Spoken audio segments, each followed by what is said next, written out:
Chapter 1681. Kasia was a little shocked by the 6 demons eating heatedly at the entrance. He was even more shocked that these boorish demons could actually make eating hot pots so enjoyable. A fire in winter was a fatal temptation to passers-by. Most of them couldn't resist the temptation of the aroma after watching for a while, and wanted to enter the hot pot restaurant to try the taste of the hot pot. The secretary whispered in Kasia's ear, "Boss, are they actors?" "Whether they are actors or not, it's enough to prove that this boss is not ordinary," Kasia said with a grave expression. He retracted his gaze from the demons and turned to walk towards the entrance of the hot pot restaurant. "Welcome, may I ask how many of you are here?" A tall and slender elf greeted them with a smile. Kasia sized up the elf waitress and nodded slightly. 2. "This way, please." The elf smiled and led Kasia in. They actually use elves as waitresses. The monthly salary of elves with such looks is no less than 15,000 copper coins. The cost is 5 times that of a normal human waitress. Kasia followed behind that elf with a frown. Some restaurants used elves or beautiful demons as waitresses to increase the number of people entering the restaurant. After entering the door, Kasia stopped in his tracks and looked at the magnificent hall with a surprised expression. There were hundreds of hot pot tables in this hall that was more than 1,000 square meters. The scale was more than double that of Kasia's hall. At this moment, more than half of the seats were occupied. The boiling hot pot was giving off a hot and spicy smell, and it was very lively. What surprised him even more was that all the waitresses in this hot pot restaurant were elves. Beautiful young elves were scattered around the hall, serving the customers with smiles on their faces. There were about 30 elves scattered around the hall on the first floor. According to the market price, the salary paid to these elves by moonlight was about 400,000 to 500,000 copper coins, and this didn't include the chef's salary. At Kasia Hot Pot Restaurant, the total salary of the chef, waitress, and various managers was only about 250,000 copper coins.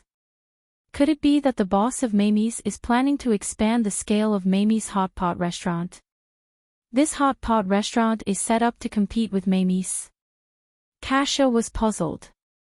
With such a configuration, only Mamie's could compare to this restaurant in the Aden Square. "Sir." The elf leading the way stopped and turned around to look at him with a smile. "Where would you like to eat?" "I like crowds." "Pick a seat in the middle for me," Kasia said with a smile. "All right, this way please." The elf nodded slightly and led them to a seat near the center. "Please wait for a moment. Someone will take your order very soon." The elven waiter smiled and left. "Boss, this hot pot restaurant is so big." The secretary looked around and was a little speechless. "They still have the second floor." Kasia glanced at the spiral staircase on the left. This hot pot restaurant had broken the rules and set the kitchen on the second floor. They had even set up private rooms on the second floor to accommodate the diverse needs of the customers. Their business is so good. "Will it affect our shop?" the secretary asked worriedly as she looked at Kasia with her big, watery eyes. "You'll know once you see the menu." Kasia looked around. From the door, the entire hall was very spacious. Although there were some green plants, it didn't affect the transparency of the space at all. However, after sitting down, he realized that although the distance between each table and chair wasn't far, they were cleverly separated by various green plants or thin bamboo curtains.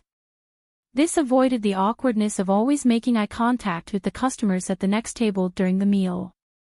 Kasia was deep in thought.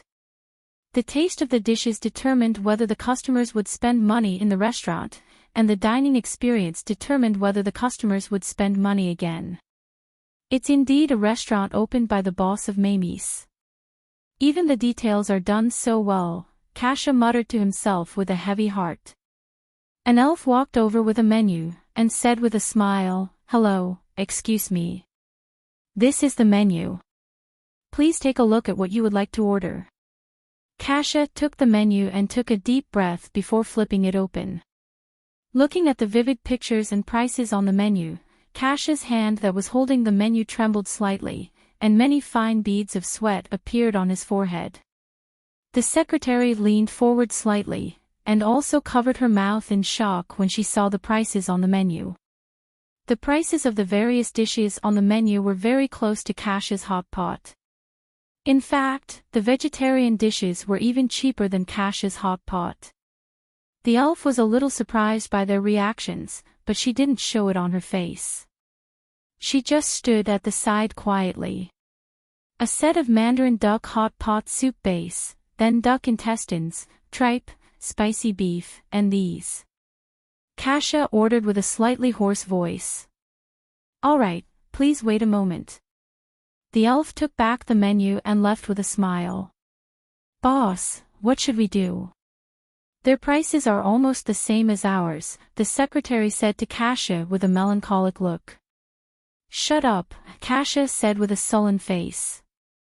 His right hand was tapping on the table lightly, and his left hand had already clenched into a fist subconsciously. If there was an opponent that he didn't want to face the most, it would definitely be Meg. He had to admit that Meg was a genius chef who had created such a delicious and unique delicacy like hot pot. On the other hand, he was just a clumsy imitator. He had never thought of surpassing Meg. He didn't even have the thought of chasing after him. He only wanted to earn some money at different levels of Amy's. There was a mountain between the well and the river. However, he never expected that Meg would actually start to enter the low-end hot pot market. Moreover, he was so generous right off the bat. Matching the price with Kasia's meant that they would be facing the same customers. There would be an extremely intense competition between Mana Hot Pot and Kasia Hot Pot. Kasia was indeed a little flustered. Not long after, the Mandarin duck hot pot and various ingredients that Kasia ordered were served on the table. The soup of the Mandarin duck hot pot was as white as milk, and the red soup was as hot as fire. The rich aroma was already wafting over together with the steam. Just a whiff of it was enough to drive away the chill that had just come in from outside. Kasia looked at the soup pot in front of him and pursed his lips in silence for a long time. He had already lost with just this pot of soup. Then, his gaze landed on the dishes on the table. The duck intestine was cut open from the middle, washed thoroughly, and soaked in clear water. The tripe was cut into slices of the same size, and there were no impurities on the surface of the black film. All of the dishes were exquisitely arranged, and the degree of completion was no less than Amy's. After a moment of silence, Kasia picked up his chopsticks, added a piece of duck intestine, and heated it in the pot. Then, he put it into his mouth. The spicy soup exploded in his mouth, and the crispness of the duck intestine was perfectly released during chewing.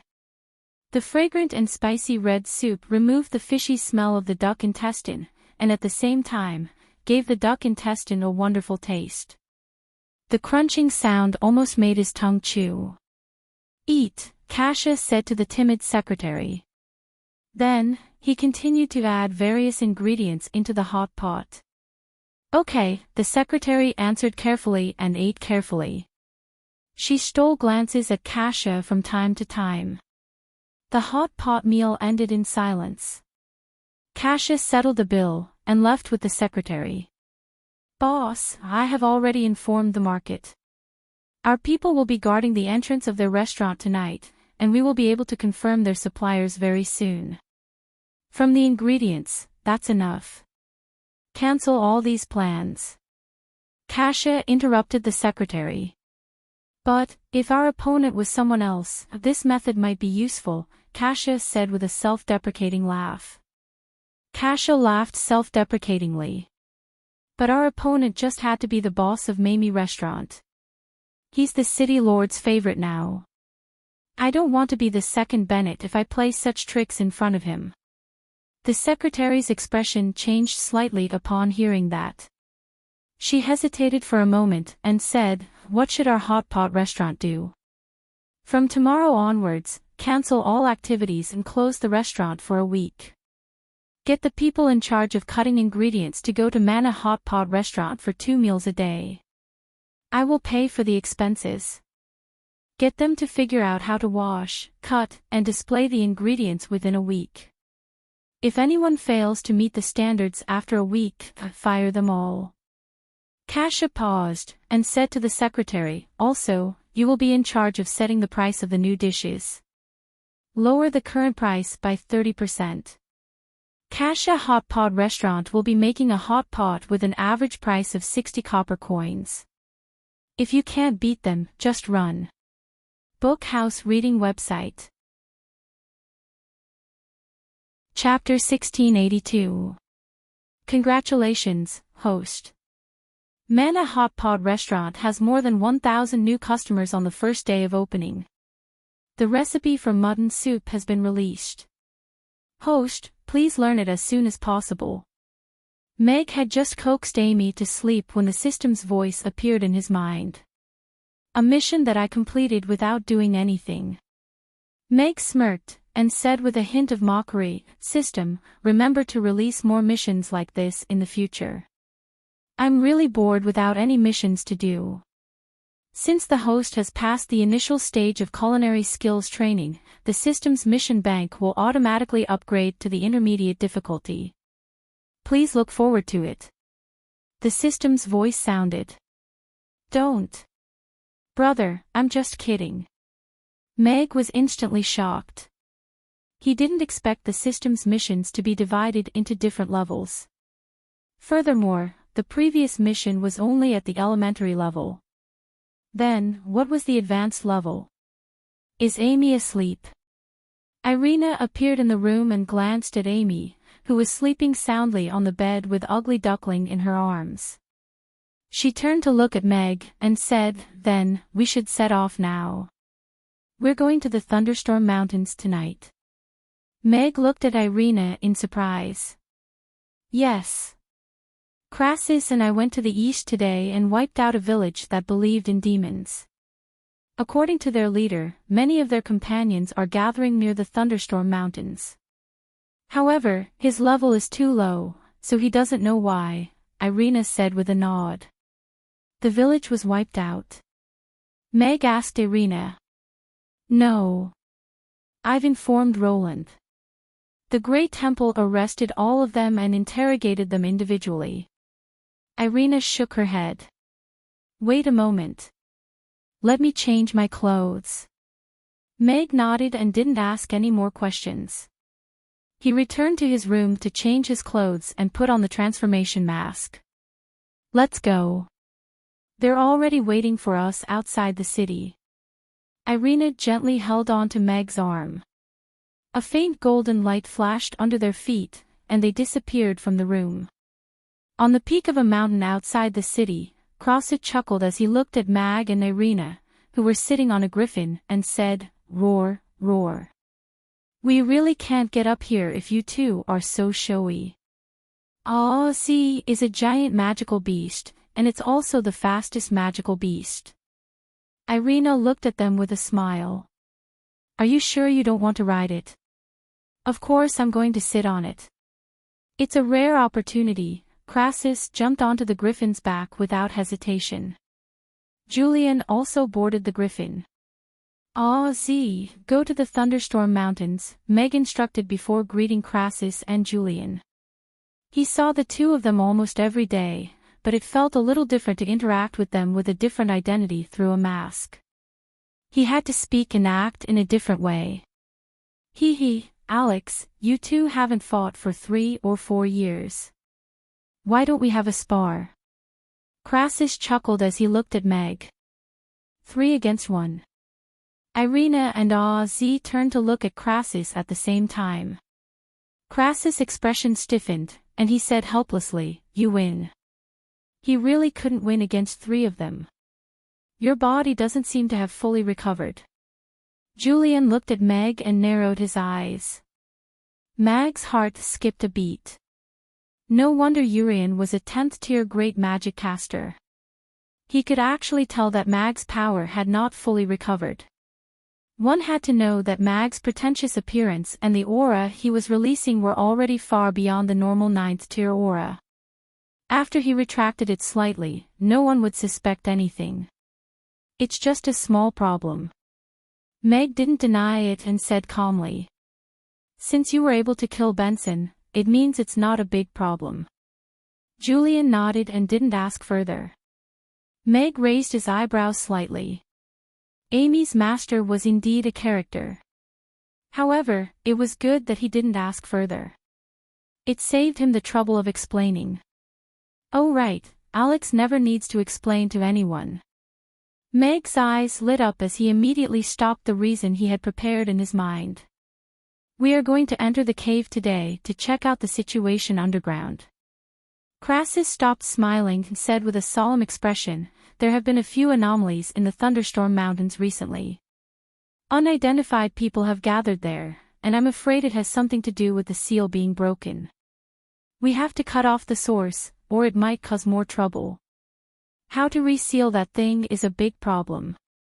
I used ice to block the gap previously, but it didn't work so far, Julian said with a hoarse voice. Why do we have to reseal it? Can't we just kill it directly? Irina asked, perplexed. From the magic it released, I'm afraid we don't have the ability to do that. Crassus shook his head. If killing it was a simple matter, the people back then wouldn't have needed to go through so much trouble to seal it. Perhaps we could try Irina's holy light spell. I'm afraid physical methods and ordinary magic won't be able to cause any substantial damage to it, Meg suggested. Let's wait until we see it before making a decision. It might really be an impressive fellow. Crassus revealed a smile again. I haven't met a decent opponent in a long time. The griffin quickly arrived near the Thunderstorm Mountains. Meg got Oz to slow down and lower its altitude so that it could fly close to the mountains. The Thunderstorm Mountains were named after the thunder and lightning all year round. During the winter, the thunder and lightning were calm, but lightning could still be seen in the caves between the mountains. Sometimes, lightning would fall on the rocks and tree trunks, and there would be dazzling sparks and loud noises. Looking down from the sky, one could see more than 10 bonfires burning in this mountain range that was supposed to be uninhabited. Other than the dragon race, there are all kinds of races. There are about 500 of them, Julian said as he looked down. There are quite a lot of people. It seems like they have some way to contact the sealed fellow, Crassus said with a frown. It's just a bunch of weaklings. Let's catch them and beat them up. Then we'll know everything, Irina said nonchalantly. Numbers meant nothing to them. That makes sense. Then let's split up and take care of 4 of them each. Crassus grabbed his magic caster's staff and jumped down. Leave the 4 in the west to me. A blue light flashed under Julian's feet, and he disappeared as well. I'll leave the 1 below to you. I'll take care of the remaining 7. Irina pointed at the biggest bonfire below and turned into a golden light as she flew toward another bonfire. Oz, wait for me here. I'll go steal some oranges for you. Meg also jumped down with his sword. Meg fell from a height of several hundred meters, and his long sword almost sliced a large tree in half before he landed lightly on the ground. Let's see what these guys are doing here. Mag sheathed his sword and approached the bright bonfire 200 meters away. A strange chanting sound gradually became clearer, and it sounded as if a devil was whispering underground. It was accompanied by a low roar that sounded like a devil's, and the atmosphere was very strange. Ding! New mission. It's detected that the host is close to a powerful unknown creature. Please obtain 500 grams of the creature's meat within 24 hours and submit it to the system as a research sample. At that moment, the system's voice rang in Meg's mind. Wonderful Book House. Chapter 1683. Meg stopped in his tracks and shockingly said, "System, you're not talking about slicing the great old one up for research, are you? The knowledge left behind by our ancestors tells us that any organic creature has the potential to be food. Dissecting the complicated fog on the surface of things, the essence is the same. Whether the great old ones can be eaten or not is not a problem. The question is whether steaming or braising would be more delicious," the system replied calmly. Meg opened his mouth, but couldn't find the words to refute. "So, the host only needs to obtain a 500g serving of meat and hand it over as the system's research object," the system continued. "Wait." Meg frowned and suddenly realized that something was wrong. He rolled his eyes and said, "That's the great old ones, an immortal existence that was sealed countless years ago, an existence with terrifying abilities. Now you want me to cut up a piece of his meat for you to research? Isn't this mission out of my scope? I'm just a chef. What's wrong with complaining on Weibo that other people's dishes are not good? They didn't curse me to catch the great old ones for research, right?" "Ah." The system was silent for a while, then said, "After the appearance of the great old ones, the food chain of this world has indeed exceeded the upper limit of the punishment set at the beginning, which is the so-called out of scope." "Then I refuse this mission," Meg said without hesitation. "If the great old ones were so easy to kill, the people back then wouldn't have had to spend so much effort to seal them here. Wouldn't it be delicious if each person took half a kilogram of meat home and braised it?" Judging from the system's words, the person who threw him into this world probably didn't study this world seriously. This was beyond the scope of the system's assistance. He didn't believe that a gourmet system without integrity could deal with the great apocalypse dominator. Not everyone could blossom with two flowers. Mission success. The host will receive a comprehensive inspection report of a new species, including racial analysis, various tolerance studies, weakness analysis. The system's tempting voice sounded again. Inspection report. Meg frowned and fell into a dilemma. He had to admit that the mission reward was indeed very tempting. Most of the fear towards the great old ones stemmed from the fear of the unknown. Otherwise, what was so scary about a tentacle monster? There were plenty of perverts with such fetishes. If the system could provide a comprehensive test report and tear off the mysterious cloak of the great old ones, it might really be able to find a way to deal with the great old ones. He didn't want to pin his hopes on those gods whose existence he didn't know. The feeling of having one's fate in one's own hands was the most wonderful feeling. What if the mission fails? Mission failure. I believe that the host will not need to receive any punishment at that time. Convex Meg chose to accept the mission. Of course, whether he accepted it or not, the mission was there, and the countdown had started. With the system stirring things up, the terrifying atmosphere created by the bonfire party was completely gone. Once he thought about the crazy beliefs of these fellows and the possibility of them becoming the system's next breeding target, Meg suddenly felt that the so-called terror had become tasteless. However, since he had already contracted this party, Meg naturally had to go and take a look. He crossed the woods, knocked out a demon who seemed to be on the lookout, and stood on the branch of a big tree about 100 meters away from the bonfire. Not far away, a huge bonfire was burning on the flat ground. Hundreds of demons, humans, and orcs were naked, dancing a twisted and strange dance around the bonfire.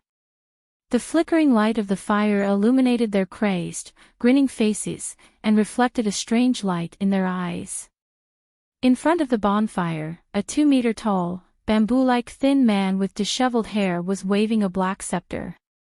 The demon-like whisper came from his mouth. They seemed to be carrying out some kind of sacrificial ceremony, and the bamboo-like man should be the priest. Only he was still wearing a tattered black robe. Around the bonfire, animal corpses were scattered on the ground, and their heads were uniformly facing the direction of the bonfire. Meg frowned as he looked at this strange and promiscuous scene. If it was someone who did not have a strong mind power, they would have fainted on the spot. However, his gaze was quickly attracted to the 3 children who were tied up in front of the bamboo-like priest. They were 3 children who were less than 10 years old, 2 girls and 1 boy. They were tied together with a rope back to back, screaming in horror. It was even more terrifying in the midst of the chanting and whispers. The chanting stopped abruptly, and the priest walked in front of the 3 children. He raised the scepter in his hand high above his head, as if he was ready to smash it down directly. Everyone present grinned hideously as they surrounded the 3 children. Their eyes flashed with red light, as if they were looking at the food that was already on the table. Use our blood as a sacrifice to help the gods escape. The priest shouted loudly. Kill.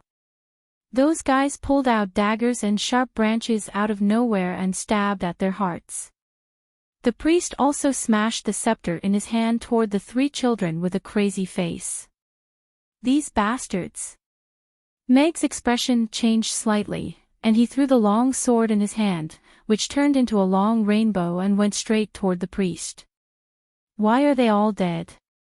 About 3 minutes later, Irina appeared and looked at the tragic scene, a little puzzled. In order to stop them from committing suicide, I killed them. Meg shrugged, then pointed at the 3 unconscious children lying on the grass, looked at Irina, and said, "Can you erase their memories?" "Okay." Irina walked toward the 3 children and silently chanted a spell. With a wave of her hand, 3 golden streams of light went into the middle of their eyebrows.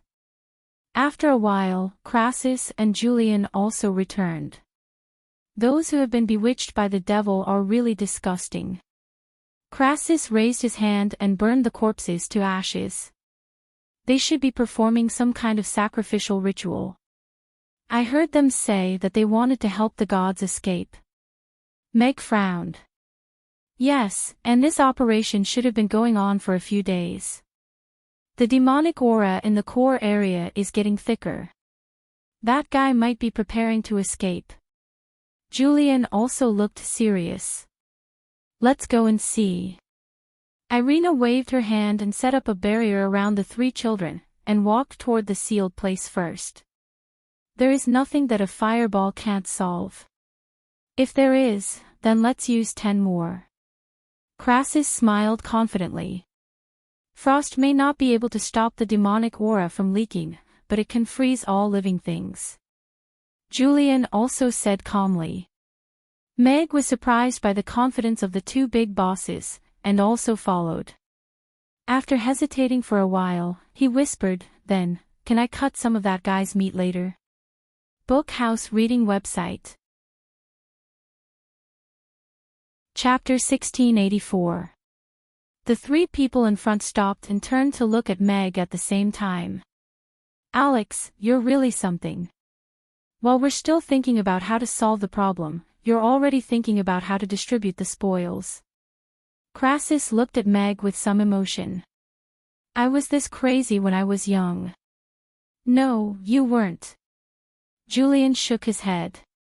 "When you were young, you could only be beaten up.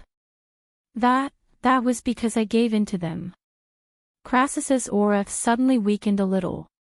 When he first created the close combat spell, he did suffer a lot because he was young. Almost all the mages of the same age beat him up. The worst thing was that he was beaten up by the mages who were younger than him. The past. Let's not talk about it. Meg raised his eyebrows slightly. He was not trying to show off, he just wanted to complete the mission. However, since he had already said it, he could only pretend to be calm. "Fry or roast?" Irina asked with a serious face. "What does a demon taste like?" "I haven't tasted it yet." We have to see the real thing to decide." Meg thought for a while and said. Crassus and Julian looked at the 2 of them. One dared to ask, and the other dared to answer.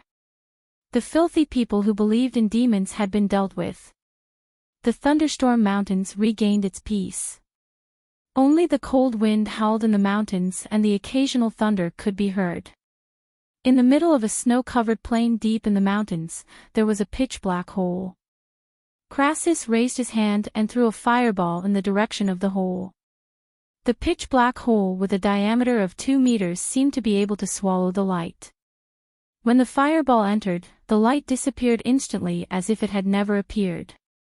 Above the hole, there was a strange black fog that seemed to be hiding some kind of ghost that was wriggling and twisting crazily.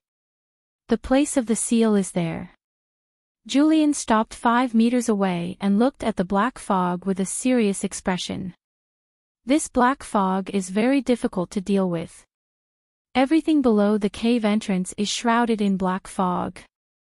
I can't see anything, and my spiritual power is also very limited. I can't investigate the situation below. Although its aura is a little different, this black fog is not much different from the black fog we encountered before. Leave it to me.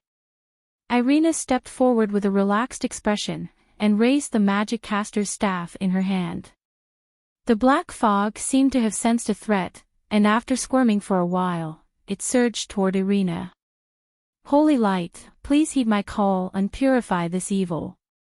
Irina chanted loudly, and a dazzling holy light burst forth from her magic caster's staff. The evil black fog was illuminated by the holy light and instantly melted like ice and fire. Accompanied by a sickening shriek, the black fog that filled the air above the hole was quickly eliminated. The holy light is indeed unique in its ability to eliminate evil. Julian nodded thoughtfully. Ice-type magic could barely cover up the hole, but it could do nothing to purify the black fog. The goddess of light was born to stand on the opposite side of evil. It's not a big deal to be able to purify evil. However, Irina should be the only great light-type magic caster in this world, right? Crassus' tone was filled with regret and worry. Next, it's below. Irina's gaze fell on the hole. She raised her magic caster's staff high, and a larger ray of holy light than before pierced into the hole. A terrifying shriek like that of a ghost came from the hole, and the originally pitch-black hole became brighter under the illumination of the holy light. Everyone stuck their heads out to look down. The holy light had yet to disperse. The hole below was not a straight passage, but more like a huge cave. The hole was an opening above this cave. This cave looks very deep, Crassus said with a frown. We can all see it. Julian rolled his eyes. Are we going to jump down like this? Irina was already eager to try. The unknown was not scary to her. Instead, she found it challenging and interesting. I'll lead the charge.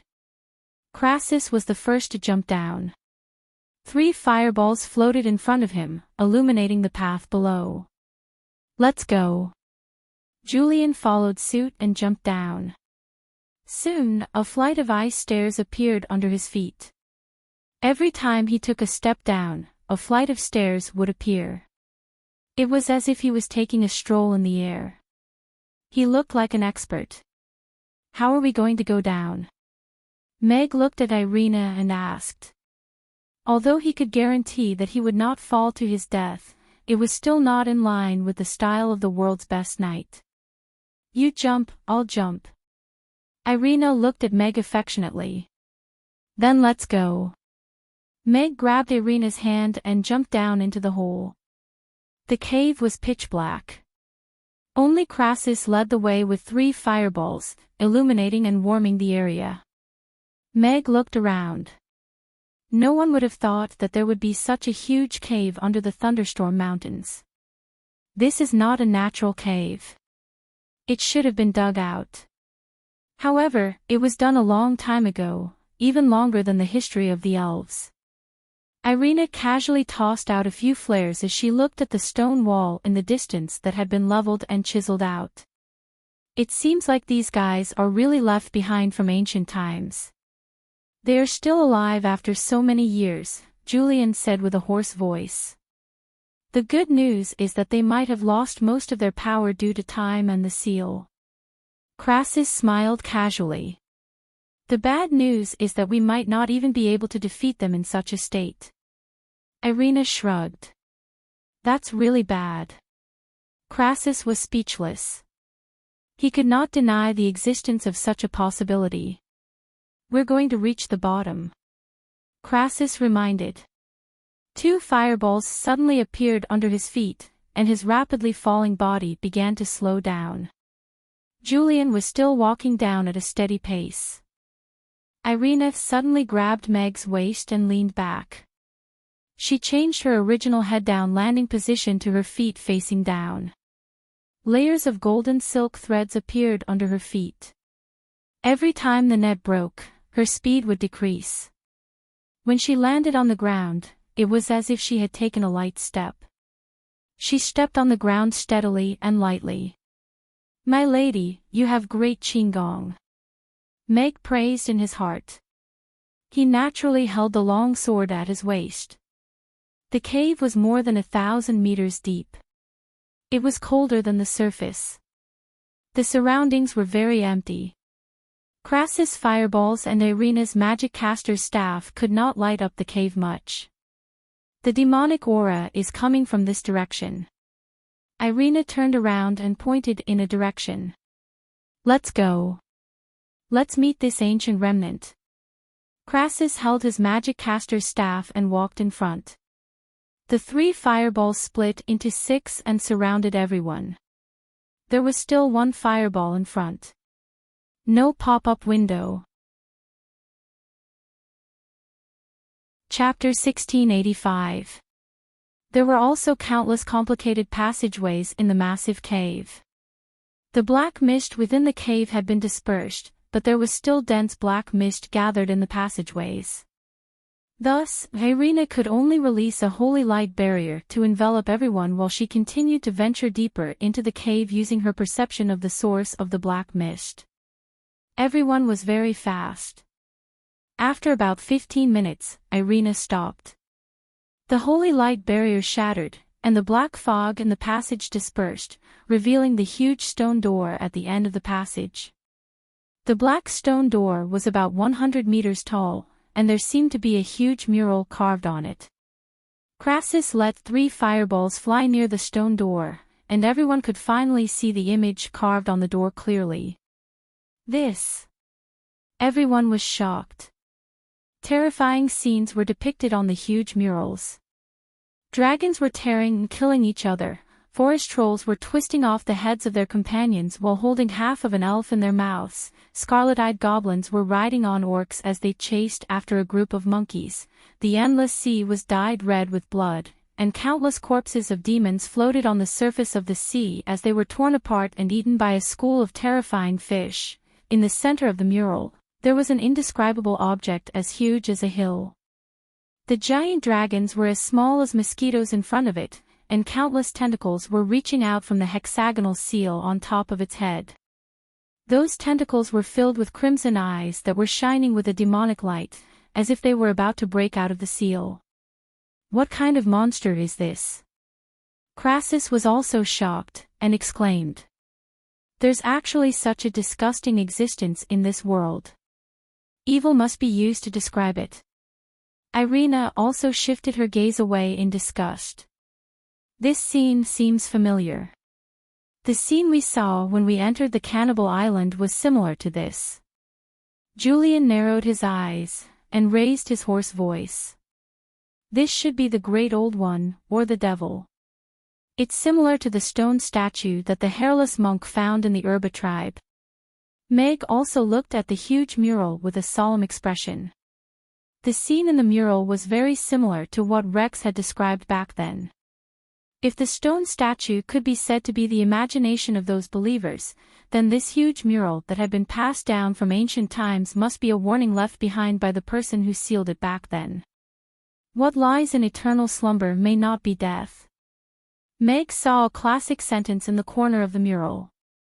He had seen this sentence in many books recently. Perhaps it was some kind of coincidence, or some kind of necessity. In that case, he's locked in here now, right? Crassus gripped his magic caster's staff tightly, and his expression became solemn. Come on, let's go meet this big guy. Irina said eagerly. Aren't you afraid? If I remember correctly, you're most afraid of these long tentacles. Urian asked as he turned to Irina. Are you sure? Irina's question, the world. That won't happen. We still have something precious to protect mages. The towering door seemed to be specially designed for giants. Julian faced the door and closed his eyes. Wisps of frost quickly covered the door. About a minute later, Julian opened his eyes. He raised his hand, and a few ice balls flew out, hitting different spots on the stone door. Accompanied by a dull creaking sound, the huge door began to move backward slowly. Be careful, Irina reminded. She raised her hand and cast a blessing of holy light on each of them. As the door opened, a thick black fog began to surge out from the crack of the door. It was accompanied by a dull murmur, like a demon from the abyss. The black fog crashed into the blessing of holy light and dispersed. Meg held his sword with both hands and slowly walked into the world behind the door. The dazzling holy light destroyed the black fog and pierced through the darkness. Behind the huge door was a spacious cave that was hundreds of meters tall. On an altar engraved with countless ancient runes, countless black chains were intertwined to bind a huge object that was as big as a small mountain. The four of them raised their heads to look at this scene, and their eyes were filled with shock. It was an extremely huge octopus. Countless tentacles stretched out from its body. Those tentacles were full of eyes, and each eye was suffused with a demonic red light. A hexagram seal was suppressing its head. It flickered with a faint golden light as if it would be destroyed at any time. Kiki, that octopus monster, seemed to have heard the sound of the door opening, and it let out a strange roar. Meg felt as if he was suddenly being stared at by countless pairs of eyes. Those eyes seemed to be all looking at them. One tentacle after another suddenly extended and surged toward the door. This was definitely a nightmare for people with trypophobia. Meg raised his sword and prepared to fight. Crassus and Julian also held their magic caster's staff and magic wand respectively. However, just as those tentacles were about to reach Meg and the others, a faint golden wall suddenly rose around the altar. The tentacles hit the golden wall as if they had hit a wall of fire. There was a sizzling sound of corrosion, and those tentacles actually started to melt at a speed visible to the naked eye. That huge object let out a sharp cry, and the countless tentacles suddenly retracted. The design of this seal is quite reasonable. Irina smiled as she put away her magic caster's staff. She walked around the altar and wondered, could this be that fellow's head? It should be. Just a head is so huge. One can only imagine how huge its body is. Meg also put away his long sword, and sized up this octopus monster with a frown. The tentacles were wrapped in brownish-green mucus, and the squirming tentacles were nauseating. Should we burn it with fire? Or freeze it? Crassus asked as he stroked his chin. Urian walked around the entire altar with a grave expression as he said, normal magic is completely ineffective against the black mist, so there's no way that it'll have much of an effect on him.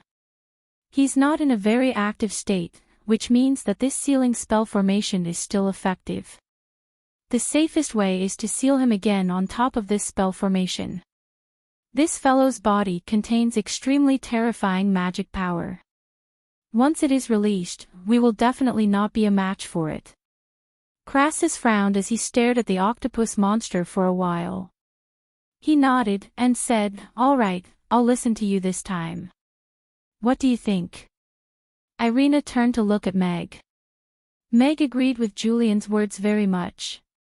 This was just a head of the great old one that had been cut off and sealed for countless years, but standing in front of it still made him feel insignificant as if he was facing an eternity. He had to admit that even if the four of them joined forces, they still had no confidence in fighting this fellow after breaking free from the seal. However, he had a mission. Sealing it again was just a delaying tactic. If they could not find a way to deal with these great old ones, they would still break free one day and harm the world. I want to try slashing it, Meg said seriously. Chapter 1686. The three of them stared at Meg and fell into deep thought. Meg looked at them and also fell into deep thought. He really didn't want to show off. He had no other choice. I'll just slash it once, Meg said tentatively. All right, if you're a man, I'll slash it with you, Crassus said as he patted his chest. I can slow down its movements. Julian nodded slightly. I can use the holy light to open a path for you within the seal. However, the density of the black fog inside is unpredictable, so the time it will take may be very short. You have to return immediately after slashing it, Irina said with a smile. All right. Meg nodded. He held his sword with both hands and stood in front of the altar. He exhaled softly, and his expression became extremely solemn. It's coming. Irina shouted softly. A bright holy light shot out from her magic caster's staff and instantly illuminated the cave. It forcibly opened a path in the thick black fog and rushed straight toward the octopus monster's glabella. It left a black scorch mark several meters deep between its eyebrows, but it was still unable to cause any substantial damage to it. Almost at the same time, Julian slammed his magic caster's staff on the ground. The temperature in the cave suddenly dropped by tens of degrees. Frost began to spread rapidly from his feet to the octopus monster. Soon, a layer of white frost condensed on the octopus monster's tentacles. The speed of its wriggling decreased visibly, and its movements were obviously slowed and restricted. Hey! Have a taste of my big fireball. Julian shouted as he leaped up tens of meters high. He waved his magic caster's staff at the octopus monster, and huge red fireballs flew toward it like meteorites. Kiki, the octopus monster, seemed to be angered by their actions. It let out a low growl and swung its tentacles to disperse most of the fireballs. However, a few fireballs still landed on its tentacles and exploded, leaving charred marks on its body. However, the injuries were quickly healed. Now! The moment Irina's holy light was activated, Meg had already chased after the light and rushed into the seal. He raised his long sword and slashed down on the nearest tentacle. The Tian-Du sword was not a very sharp sword, but it was a very hard sword. Combined with his sword skills and strength, it was almost invincible. However, when the sword landed on the tentacle, it felt as though it had slashed into a swamp. The sticky and soft sensation removed most of the force from the long sword, while the countless suction cups on the tentacle followed the momentum and firmly held on to the Tian-Du sword, making it difficult for him to pull the long sword back. Pairs of scarlet eyes were fixed on Meg, like wild beasts staring at their prey. More tentacles were coming in his direction, which meant that the octopus monster had noticed the intruder. His attack had failed, and his sword was stuck to the tentacle. There was probably nothing worse than this. At that moment, Meg only had one choice, which was to abandon the sword and leave. Irina and the others should be able to leave a path for him to return. Meg glanced at the Tian-Du sword in his hand. The hilt of the sword flickered with a faint light, as though it wanted to say something. In that split second, Meg suddenly drew Fathead Carp from his waist and stood on the tentacle. Clack! With a crisp sound, the tentacle that was as thick as a human's waist broke. It's done. Meg's eyes lit up. He did not have the time to be stunned. He put Fathead Carp back into the scabbard at his waist and carried the Tian-Du sword with the tentacle on his shoulder. Then, he turned and ran. The path left behind by the holy light was constantly shrinking. The black fog on both sides was crazily squirming and squeezing in. Behind him, countless tentacles were rushing toward him. Bang! Meg almost crashed out of the seal. He reached out and pressed his hand on the stone wall, leaving a half-foot deep palm print. Behind him, countless tentacles crashed into the golden light wall. The light wall flickered, and the tentacles that collided with it melted away. The octopus monster also let out an angry roar. As expected of Alex. Such courage and boldness. There is no other person in the younger generation who can match you. Crassus looked at Meg with admiration. Only when you are infinitely close to death can you understand the true meaning of survival. Meg wiped off his cold sweat and tried to be as calm as possible. I didn't expect that this devil's tentacle could really be cut off. Julian looked at the tentacle that was still stuck on Meg's sword with surprise. After leaving the seal, the tentacle had shrunk by more than half. However, it was still as thick as an adult's thigh. It was only 1 meter long, and there were 8 eyes on it. After being cut off, the red light had disappeared. However, it still looked very strange and terrifying. This monster should have a very strong self-healing ability. The severed tentacle can be completely restored in 3 breaths. Therefore, it doesn't matter to it if a few tentacles are cut off. Irina looked at the octopus monster that had recovered all of its tentacles, including the injuries that Crassus had inflicted on it. The damage caused by the holy light magic is indeed more severe than ordinary magic. It's not so easy to restore. Julian looked at the wound between the octopus monster's eyebrows and said thoughtfully. In that seal, I can clearly feel the strength of this guy. Its body contains unimaginable energy, and it also has incomparably strong mental strength, Meg said as the only person who had entered the seal. It seems that we can only strengthen the seal so that it can't escape for the time being and attract its followers here. Then, we can slowly think of a way. Julian frowned and began to walk around the altar to study the ancient runes. If you need materials, I have some here. See if you can use them. Crassus threw a storage ring to Julian. I also have a batch of formation materials here. Irina waved her staff, and a pile of materials that shone with various colors appeared in front of her. Meg quietly pulled the Tian-Du sword out of the tentacle when no one was paying attention. Then, he used Fathead Fish to cut off a section of the octopus tentacle with eyes, and said in his heart, System, hurry up and accept this fresh tentacle of the Great Old One. Ding! An unknown powerful creature ingredient has been detected. Checked and accepted. Congratulations to the host for completing the high-level mission. You have obtained a Great Old One ingredient. The test report will be sent to the host in 24 hours. Please check and accept it. The octopus tentacle in Meg's hand disappeared, and the system's voice sounded in his mind at the same time. Although they didn't know what the system could detect, this was probably the only thing they could look forward to at the moment. Perhaps they could find a way to restrain this octopus monster from the test report.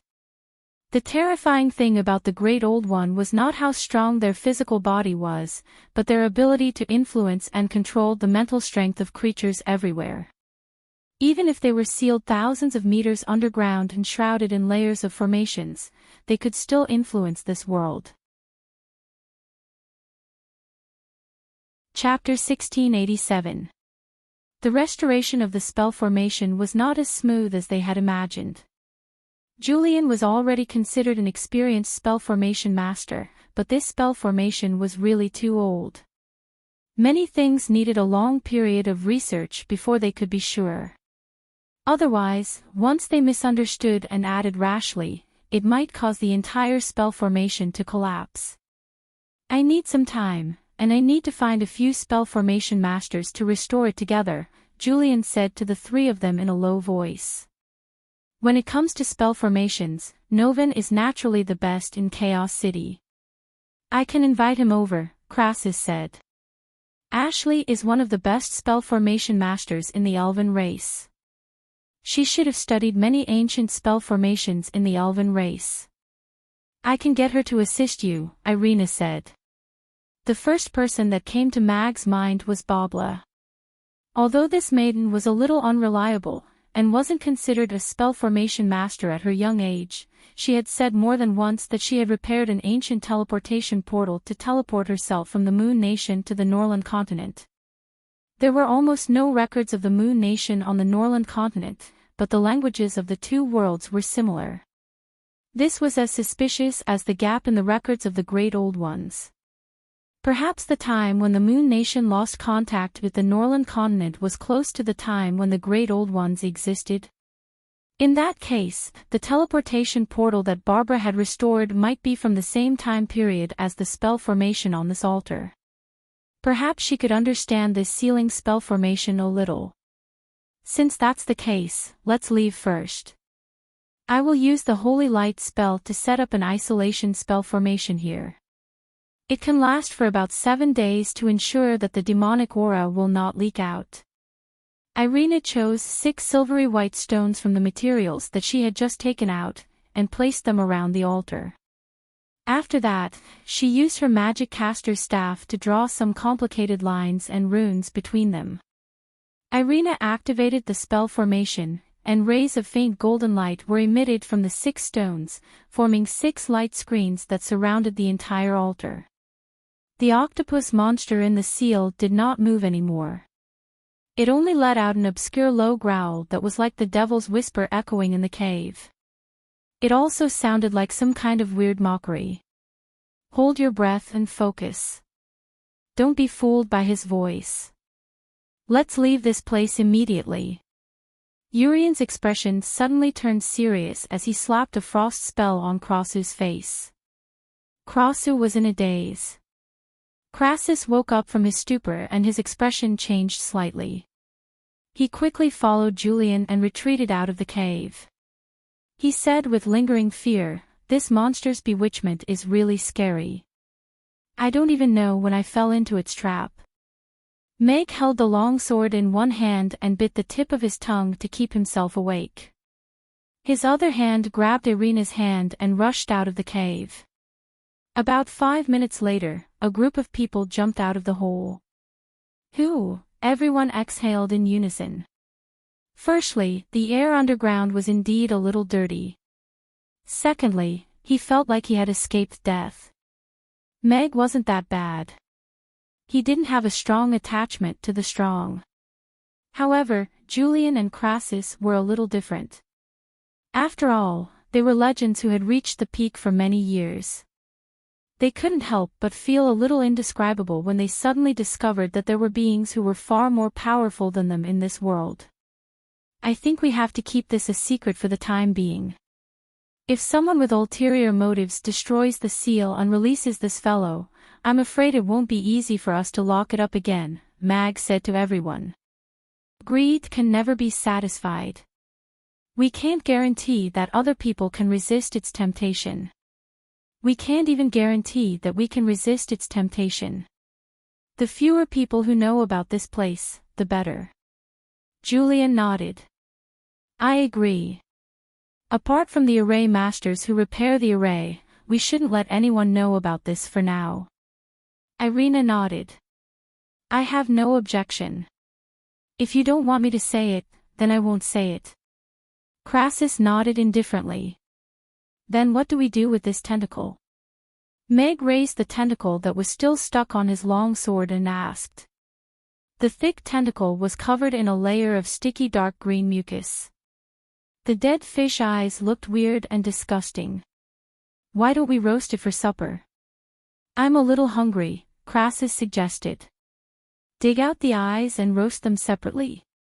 That way, we won't have to waste the pig's eyes." Irina was deep in thought. Julian glanced at the tentacle and raised his eyebrows slightly. "You guys go ahead. I won't eat it. I think we should keep it and use it as proof of the Great Old One's existence in the future." Meg shook his head and said. It wasn't that he couldn't bear to eat it, but whether this octopus tentacle could be eaten still depended on the system's test results. No one could guarantee what would happen to an old octopus that had lived for countless years. He didn't plan to test the poison himself. "All right." Julian nodded. With a wave of his hand, a layer of ice appeared outside the octopus tentacle, sealing it in ice. Meg whistled. Ozzy, who had been circling in the sky for a long time, turned into a purple lightning bolt and landed lightly in front of everyone. What do we do with those fellows who were knocked out? Irina asked. Seal this hole temporarily, and let the Grey Temple clean it up. They are more professional at this job. Meg carried the 3 unconscious children over and placed them gently on Ozzy's back. That's a good idea. There are too many people, and it's too troublesome to move them back. Irina's eyes lit up, and she jumped onto the griffin's back with a smile. Julian waved his hand and sealed the hole again. At the same time, he used frost and snow to clean it up. Normal people wouldn't be able to tell what was so special about this place. The griffin flapped its wings, and disappeared from the thunderstorm mountains very quickly. After returning to Chaos City, Meg handed the 3 children over to the City Lord's castle. The City Lord's castle might be able to help them find their families, or at least let them continue living in the orphanage. Crassus and Julian went to invite Novin, while Meg and Irina told Michael about the thunderstorm mountains and asked the Grey Temple to clean up the place. Michael stopped listening to Meg's description, and looked at the octopus tentacle in shock. However, as the lord of a city, he calmed down very quickly. He looked at Meg and said, "All right, I will go and look for Roland personally, and gather all the formation masters in Chaos City immediately for Julian and the rest to do their bidding." "All right." Meg nodded slightly. Michael was a trustworthy partner, and at the same time, a person in power who could provide them with more help. "Since that's the case, we will take our leave first." Meg bade farewell to Michael with Irina. After leaving the City Lord's castle, Irina directly teleported back to the first floor of the restaurant with Meg. Meg took off his mask, and went into the kitchen to wash his hands. After that, he took 2 wine glasses, and poured 2 glasses of wine. What happened tonight was a little too exciting. It was like dancing blades, and he had to drink some wine to calm himself down. Irina took the wine glass, and smilingly asked Meg, "Why did you have to cut it just now?" Meg took a sip of the wine, and calmly said, "I just couldn't stand it." Chapter 1688. Roland personally led 300 Grey Temple elites to the Thunderstorm Mountains on 3 eagles. After seeing the tragic scene, even the experienced investigators vomited on the spot. Burn all the corpses and bury them. Bring the living ones back and lock them up in the secret prison. Leave the interrogation to the intelligence department. Report to me directly. The rest have no right to know, Roland said with a sullen face as he retracted his gaze from the evil altar. Yes. Everyone agreed in unison. They immediately showed their professionalism. A big pit was quickly dug, and all the corpses were thrown into the pit. The fire magic casters threw a few fireballs, and the corpses immediately turned into ashes. They were then buried by the sand, and the ground returned to normal very quickly. Let's go back. Roland led the team and left after making sure there were no omissions. Nobody asked anything during the whole process. Recently, the Grey Temple had taken over some strange cases and captured a bunch of strange people. However, they usually didn't have to do anything after they were dispatched. They only had to clean up the mess like a team of professional cleaners. However, these cases were kept confidential at the highest level in the Grey Temple. Even the members of the Grey Temple were forbidden from discussing it. If any news were to leak out, it wouldn't be as simple as disciplinary punishment. My lord, these are the confessions of those fellows we caught during the day. Bolton walked into Roland's office, closed the door, and placed a stack of confessions sealed in craft paper on the table. He looked at Roland hesitantly and said, "What they said, a part of it is true." Roland picked up the craft paper bag and opened it. He flipped through the confessions. Bolton's expression changed slightly. Roland didn't say much, but there was a lot of information in it. Those fellows who were caught during the day were all crazy. They believed in a certain evil god, and prayed that one day the evil god would reappear in the world and turn the Norland continent into a land of calamity. They would then become the evil god's slaves and obtain great power and eternal life. One or two such people might be able to be treated as coincidental mental disorders, but when such people gathered in a group, and when they firmly believed in their faith, and were even willing to sacrifice themselves for the release of the evil god, things would become a little scary. If such an evil god really existed, it would definitely be a great threat to the Norland continent. Or rather, it would be a disaster once it appeared. Bolton was not a coward. As the chief officer of the Grey Temple's intelligence department, he knew better than anyone what it meant for Roland to pay so much attention to a matter and even list it as top secret. Go and interrogate all the guys we brought back at night. Not only do you want to know their actions and motives, but also their dreams. The real information might be in their dreams. Roland picked out a confession and pushed it to Bolton. Bolton picked up the confession. The main content was a ridiculous dream. A huge, indescribable object was trapped underground by countless chains. There was a cave thousands of meters tall underground and countless dark tunnels. That voice was calling out to him. He didn't know how valuable this ridiculous dream was, but he already knew what Roland's intentions were. The evil god behind these crazy people's dreams was the true goal of their investigation. Go ahead. We still have a lot of work to do, but we don't have much time left. Roland continued to look down at the confessions and said calmly. Yes. Bolton turned and left the office. He didn't know how to explain it to his subordinates who were already nervous after being tortured by those guys, but the following interrogation might be even more torturous. The swaying red wine glass, the intoxicating red wine, and the intoxicating beauty couldn't get Meg drunk in the end. After placing Irina, who was in his arms, on the bed gently, and removing her jacket, Meg returned to his room smilingly. He locked the door, closed his eyes, and opened the mutton soup experience bag. This idiot. I'm so angry. In the room next door, Irina opened her eyes and clenched her fists angrily. Mutton soup could be found almost all over the country, but it had its own characteristics due to the different regions. The mutton soup recipe that the system provided to Meg was said to be a masterpiece that gathered the strengths of various families. Meg actually quite liked mutton soup, but this seemingly simple mutton soup also tested the chef's skills. The mutton had a strong rank odor, and if it wasn't handled well, the soup would have a rank odor, making people stay away from it.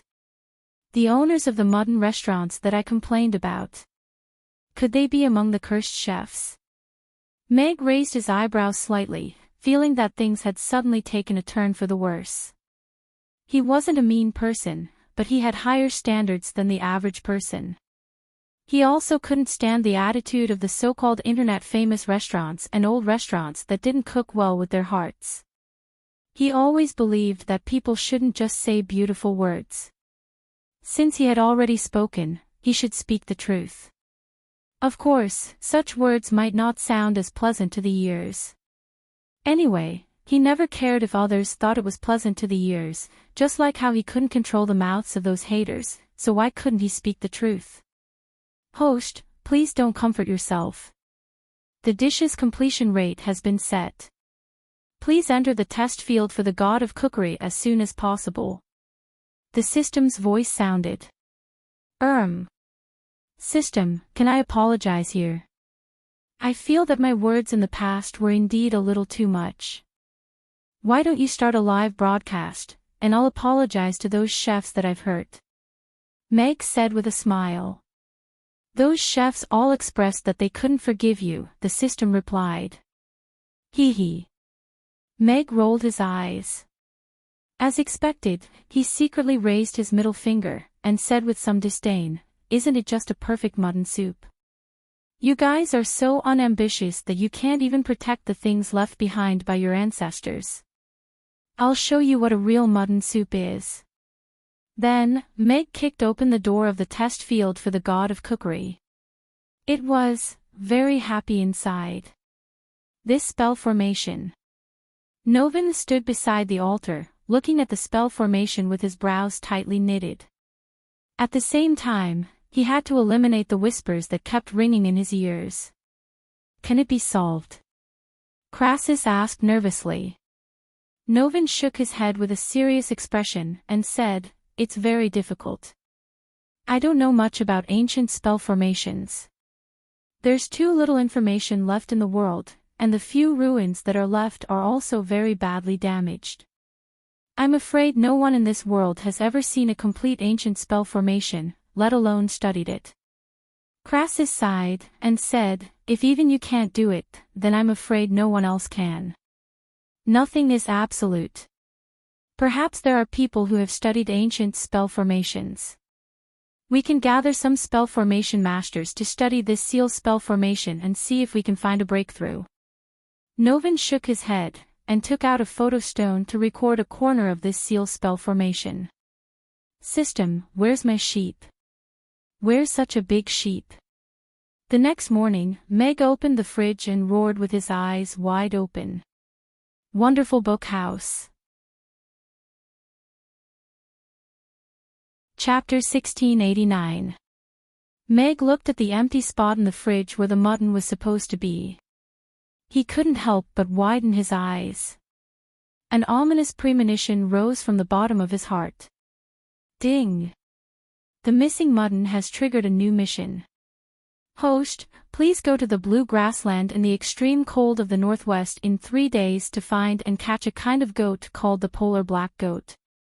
If the mission is successful, you will obtain the right to use the polar black goat as an ingredient and a mysterious gift. The system's voice sounded. Damn, you're doing it again. Meg rolled his eyes. He had a premonition that the system was up to something.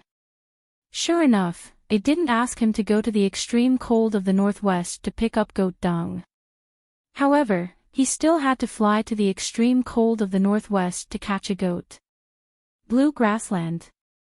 Do you think I'm Grey Wolf? Meg rolled his eyes and said in a tough tone, "The holiday is over. I don't dare to stand my customers up. If they curse me to be a customer who has always stood up by chefs in my next life, wouldn't I be in trouble?" The 3-day countdown has started.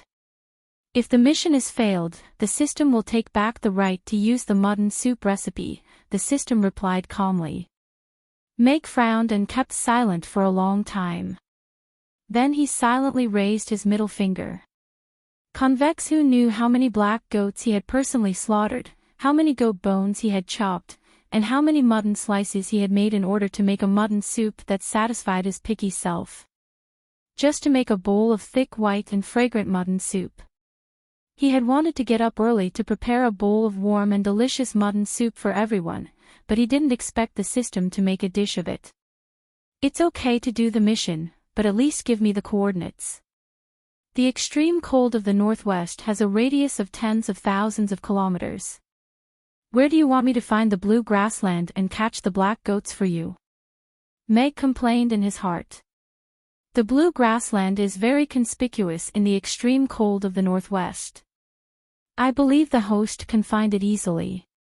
As for the tracks of the polar black goat, the host may be able to get more useful information from the local herdsman.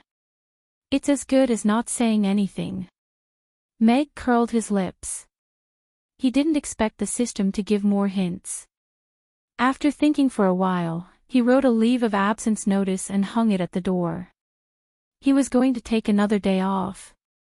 Since he would have to go there sooner or later, it was better to do the mission earlier. Boss, why are you on leave again? Phyllis was the first one to arrive at the restaurant. After entering the door, she asked Meg with a puzzled look. I'll announce it when everyone is here, Meg said with a smile. Everyone arrived one after another, including Shirley, who had officially returned after recovering from her injuries. They all came to the restaurant. Everyone was puzzled by the fact that Meg had just taken a break yesterday, and today, Meg had released a notice to take a break again. Since you're all here, let me announce the reason for today's holiday. Meg looked at everyone and said with a smile, I think everyone has been too busy recently. We haven't had the chance to sit down and have a good chat. The new members also haven't had enough opportunities to get to know each other. This is a major flaw in the restaurant's team-building work. So today, I've decided to take a day off and organize a team-building event for everyone in the restaurant. We'll go to the blue grassland in the northwest to play. Amy's eyes lit up and she said in surprise, Are we going to the grasslands to catch goats? Sure. Meg nodded with a smile. It should be very cold in the northwest now, Elizabeth said with some hesitation. The previous team-building event was at the Demon Islands. Everyone had a good time sunbathing and playing in the water. Then it's just right to go skiing, Meg said matter-of-factly. Catching goats wasn't a big deal.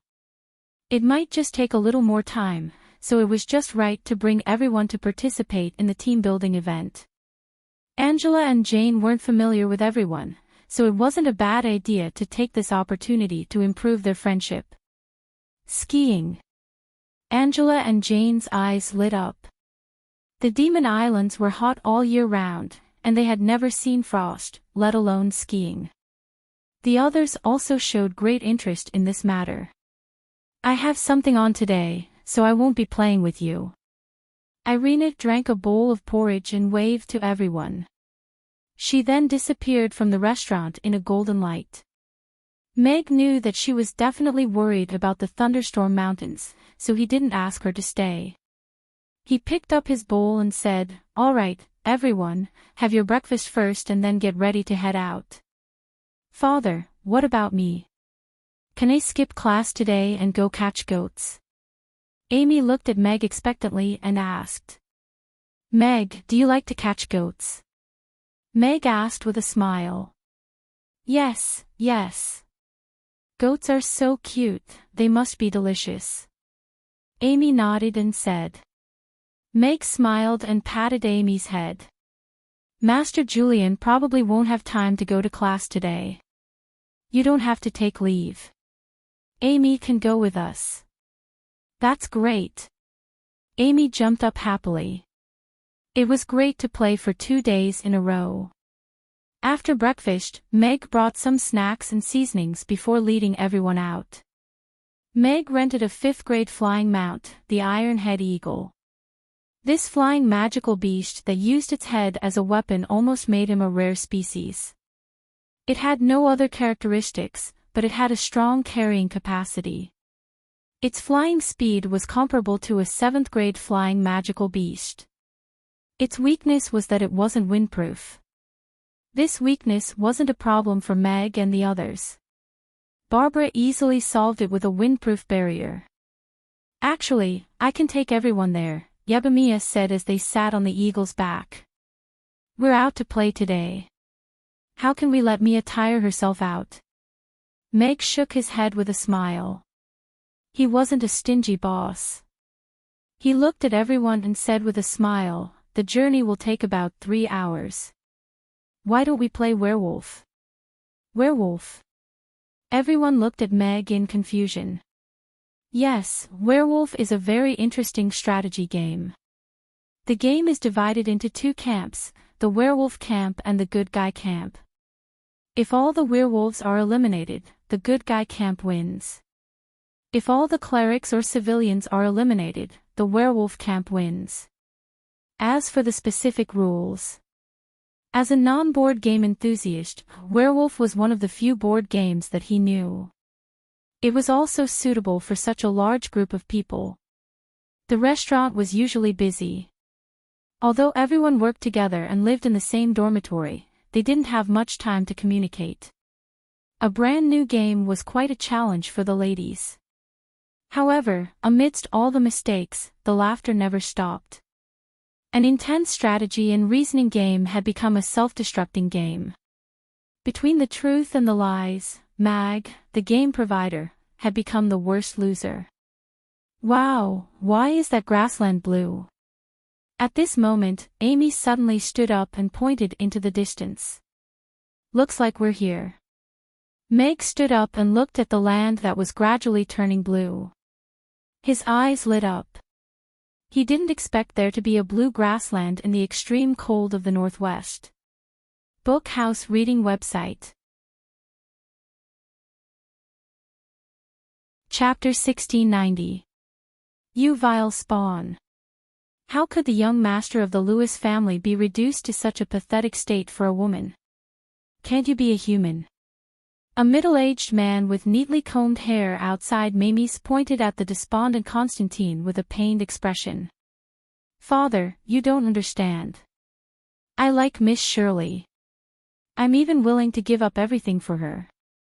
I don't care about being the young master of the Lewis family at all, the pale-faced Constantine said affectionately with a hand over his heart.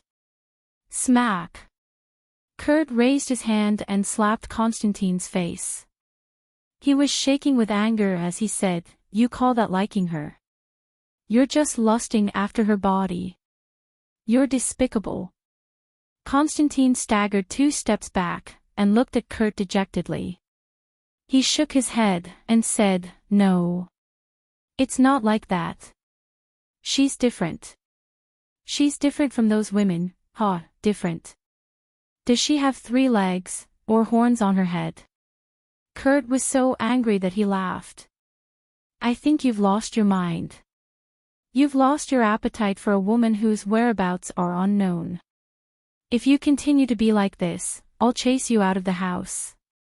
I'll take it that I never had a son like you." Words are not enough to describe her beauty. "Father, no matter how you force me, I will never give up on her. She's my white moonlight.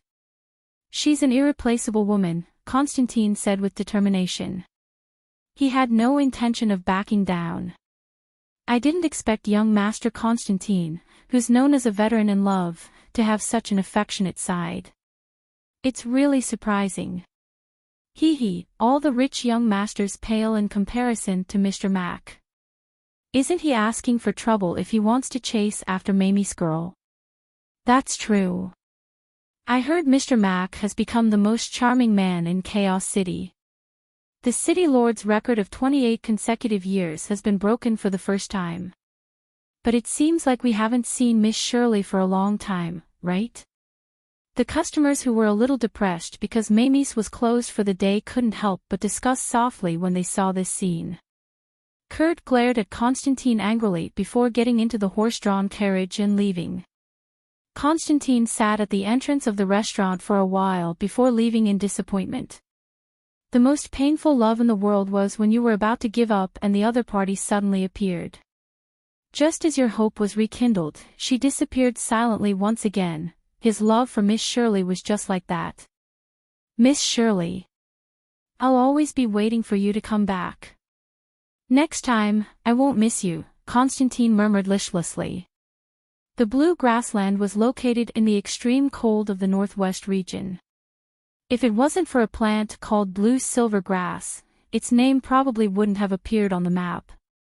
Along the way to the north, the earth was covered in ice and snow. The Northwest region was even colder. Other than ice and snow, there was almost nothing exposed to the outside, let alone any green vegetation. However, there was not a single trace of snow on the blue grassland. The blue-silver vegetation stretched as far as the eye could see. It made the eyes of those who were tired of the snowy scenery brighten. What a beautiful grassland. The grass is actually blue. Anna exclaimed in surprise. Then, could the goats be blue too? Amy poked her head out and scanned the area seriously, trying to find the existence of the goats. Elizabeth also looked down in surprise. She muttered, "The temperature here is higher than other places. It's like spring. Since we've encountered such a special place, let's go down and take a look." Meg rode the iron-head eagle down. He was also a little apprehensive. This grassland was so blue that it didn't look like they would be able to find the polar black goats no matter how he looked at it. Wearing a black leather jacket in such a blue ocean, wouldn't it be looking for food? As they descended, the scenery on the ground gradually became clearer. The blue ocean was formed by a type of light blue grass about 20 centimeters tall. Other than the blue grass, there were other plants growing in intervals. However, because they were not as dense as the blue grass, the entire grassland appeared blue. The huge shadow cast by the iron-head eagle caused the animals on the grassland to panic. A flock of blue goats ran wildly on the grassland. If they weren't close enough, they wouldn't be able to tell that there was a large flock of goats hidden on the grassland. "Wow, it's really blue goats!" Amy exclaimed in surprise. She was already rubbing a small fireball in her hand. "There really are blue goats. That's so special." The girls were also looking at the flock of goats in surprise. Goats were not rare animals, but blue goats were different. They had never heard of them before. This is the charm of biological evolution. The goats here have been through natural selection. From the accumulation of small mutations, the blue fur that could protect them was preserved. That's why there are blue goats. Meg wasn't too surprised. Biological evolution was a very miraculous thing. Moreover, there were more than 10 or 100 times more species on the Norland continent than there were on Earth. The girls didn't quite understand Meg's words, but that didn't stop them from thinking that Meg was very knowledgeable. "Then, Father, can we eat these goats?" Amy swallowed her saliva. Her eyes were full of anticipation. The blue silver grass is a rather special plant. It's blue all year round, and it can generate heat by itself. That's why there's this special blue grassland. However, it's not poisonous, so the goats that live on blue silver grass can also eat it. Meg nodded. When he went to rent a flying mount in the morning, Meg bought a map and a brief report on the blue grassland. Because there was almost nothing special about this grassland apart from the blue silver grass, the report was very brief. It didn't even mention the polar black goats. "That's great." Amy raised the small fireball in her hand. She was about to release an explosive fireball in the midst of the running goats to eat lunch. "Wait." Meg hurriedly stopped the little fellow. He shook his head with a smile, and said, "Goats that die from the explosion will be very difficult to deal with. Furthermore, our target isn't this kind of goat, but a type of black goat. That's the most delicious goat on this grassland." "Black goat." Amy retracted her hand. She stood on her tiptoes and looked around. She shook her head, and said, "But, there aren't even black rocks here. Where are the black goats?" Everyone also looked into the distance. On the vast blue grassland, they could see all kinds of animals running past occasionally. However, they didn't see any black goats. There wasn't even a black wild boar. Bookhouse Reading Website. Chapter 1691. The iron-head eagle circled around the blue grassland. Meg focused all his attention on the area below, but he still could not find any trace of the polar black goats. If they really lived in the blue grassland and were about to become a food ingredient for mamies, then at least there should be an objective amount of them. It shouldn't be that hard to find, right? System, could it be that your information is wrong? Or, did you lose your goats? Meg asked in his mind. Please complete the mission independently. The system replied. Meg rolled his eyes. If the goats weren't in the blue grassland, you would be a dog. Please respect the system is not a dog system. The system said seriously. Hee, I praised you for raising the goats well, so you are a shepherd dog. Meg laughed. Of course, the system is an all-round god of cookery system, shepherd. The system's voice paused, and suddenly became angry. Isn't a shepherd dog also a dog? I don't know if a shepherd dog is a dog, but you are a real dog.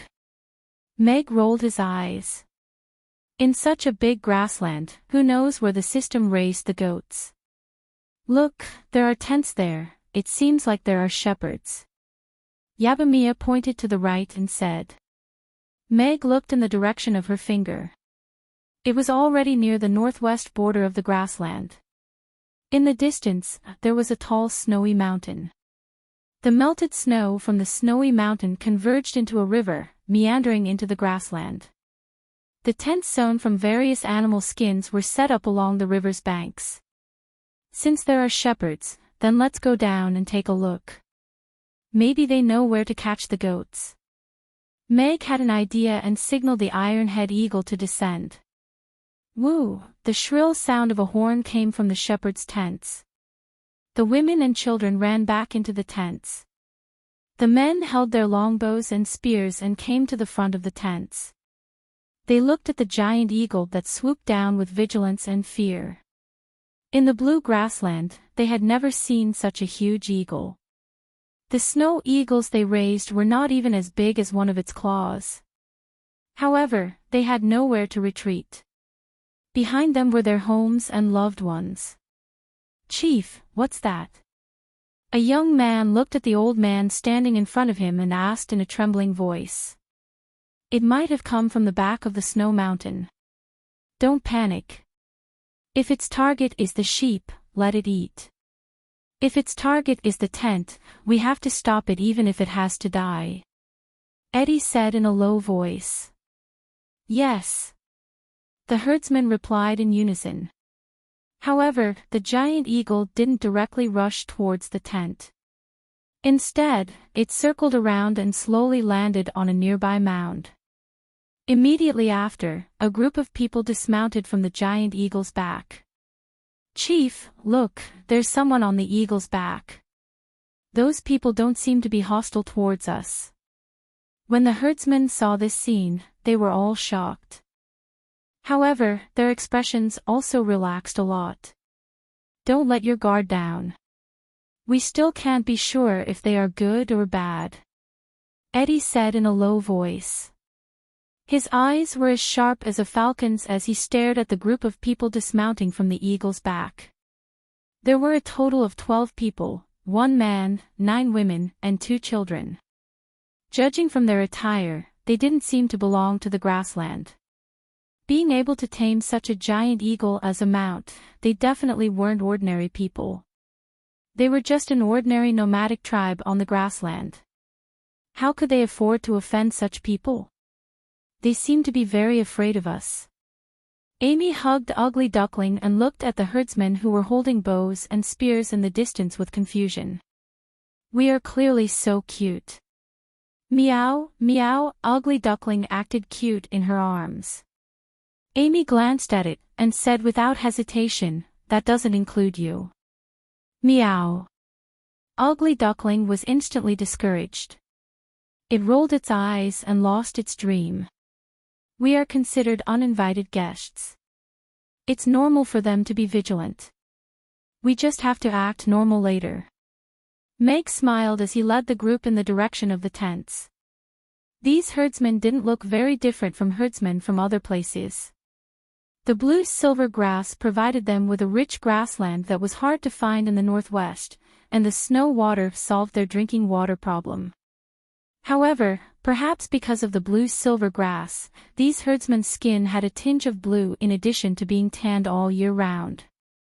However, it wasn't to the extent of the Pandora natives. They were basically no different from humans. Stop! Who are you people? Why are you here? Eddie shouted loudly. Meg stopped about 20 meters away from those herdsmen, and said with a smile, Hello, we are here for a holiday. We were attracted by this blue grassland. We have no ill intentions. He was originally worried that these herdsmen didn't know the common language, but it seemed like this older herdsman was proficient in it. Eddie sized up Meg. This young man didn't look like a powerful person. His physique wasn't even as good as the young people in the tribe, and he wasn't equipped with a sword. His smile was gentle, and he didn't look like a bad person. Beside him stood a little girl of about 4 or 5 years old, holding a strange little thing in her arms. Behind him was a group of beautiful women. Yes, very beautiful women. The grassland couldn't produce such beautiful women. Whether it was the cold wind blowing from the snowy mountains or the long day of scorching sun, they all made the women in the grassland lose their exquisiteness. Of course, to be able to have such a group of beautiful women meant that this man must have a very honorable identity. He was definitely not someone a small tribe like theirs could provoke. This was the principle he learned when he was young and adventuring outside. The herdsmen looked at the women behind the man and were a little stunned. This was a beautiful scenery that had never been seen on the grassland, and it was also a beauty that they might never see in their lives. After confirming that the other party wasn't hostile and wasn't someone their tribe could provoke, Eddie put away his longbow and signaled the herdsmen to lower their guard. He put one hand in front of his chest and bowed slightly to Meg. He said respectfully, "Honorable guests, welcome." When the herdsmen saw how humble Eddie was, they hurriedly put away their inappropriate expressions and gazes. They lowered their heads and bowed nervously. "No need to be so polite, we just happened to pass by. We heard that the barbecued mutton on the grassland is very good, so we wanted to try it," Meg said with a smile. Yes, we want to eat sheep, the kind that can run." Amy went forward and pointed at the sheep that were leisurely grazing in the grassland not far away. "What a cute little girl." The herdsman's eyes lit up when they saw Amy. The herdsman's children grew up on horseback and crawled and rolled in the grassland. They were all little devils in the mud. They had never seen such a delicate little girl who looked like a snowman. Eddie's eyes lit up and he patted his chest confidently. "Barbecued mutton, this is what the Buck tribe is best at. Honorable guests, please come in. I'll ask my tribesmen to slaughter the mutton and roast it for you personally." Book House Reading Website. Chapter 1692. The girls all looked at Meg. There was a top chef here. Was Eddie going to show off his skills in roasting mutton in front of Meg? Meg nodded expectantly. "Then I'll have to trouble you." Most of the herdsmen in the grasslands were experts in roasting meat. Regardless of whether it was the whole roasted mutton in Inner Mongolia or the red willow roasted meat of the Luobu people, as long as they were lucky, they could always taste delicacies that could not be tasted in the city. Meg had learned how to roast mutton skewers and roast pig's eyes, but he did not dare to say that he was an expert in roasting meat. He had only learned a little because of the system. If he could learn a thing or two from a real expert, it would naturally be best. The biggest change to him after coming to this world was that he had learned to humble himself. In the past, he had always felt that he did not have any goals to strive for in this life, and that he only lived to do as he pleased. But it was different now. He had truly seen the depth of the chef profession. It was like a vast sea of stars. If he wanted to become a bright star in it, he had to constantly learn and improve. "Guests, this way please." Eddie led Meg and the others into a large tent. The interior of the tent was very simple. The blue-silver grass on the ground had been cut, and the mud was simply compacted. There was only one heatable brick bed. The families had brought in small stools, and they barely managed to gather 12 of them. The sheepskin tent blocked out the wind and was quite warm, but there was a slight stench of livestock. This was not a big deal to the herdsmen. Cows and sheep rolled around in the field, so they could not avoid this smell. But to Meg and the others, this smell was somewhat unfriendly. "Distinguished guests, please wait here for a moment. I will roast mutton for everyone. The whole roasted mutton is the main feast, but it will take a long time to roast. I will roast some mutton for all of you to eat in a while." Eddie arranged everything for Meg and the others, and then had a few clever girls accompany them in the tent. It's the smell of sheep.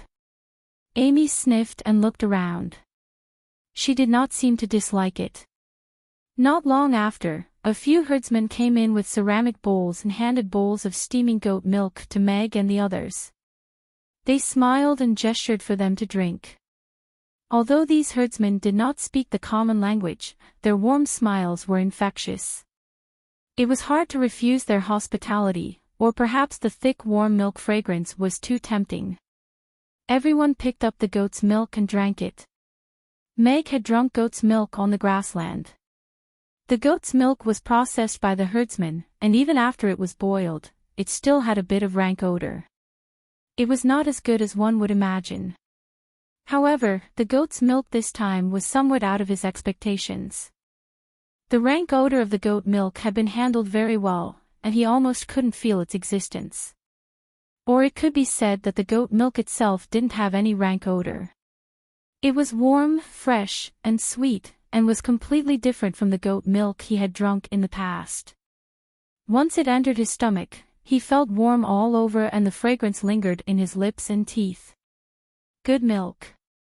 Meg's eyes lit up and he couldn't help but praise.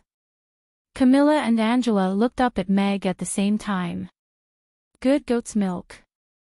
Meg added without blushing or skipping a beat. It was a close call.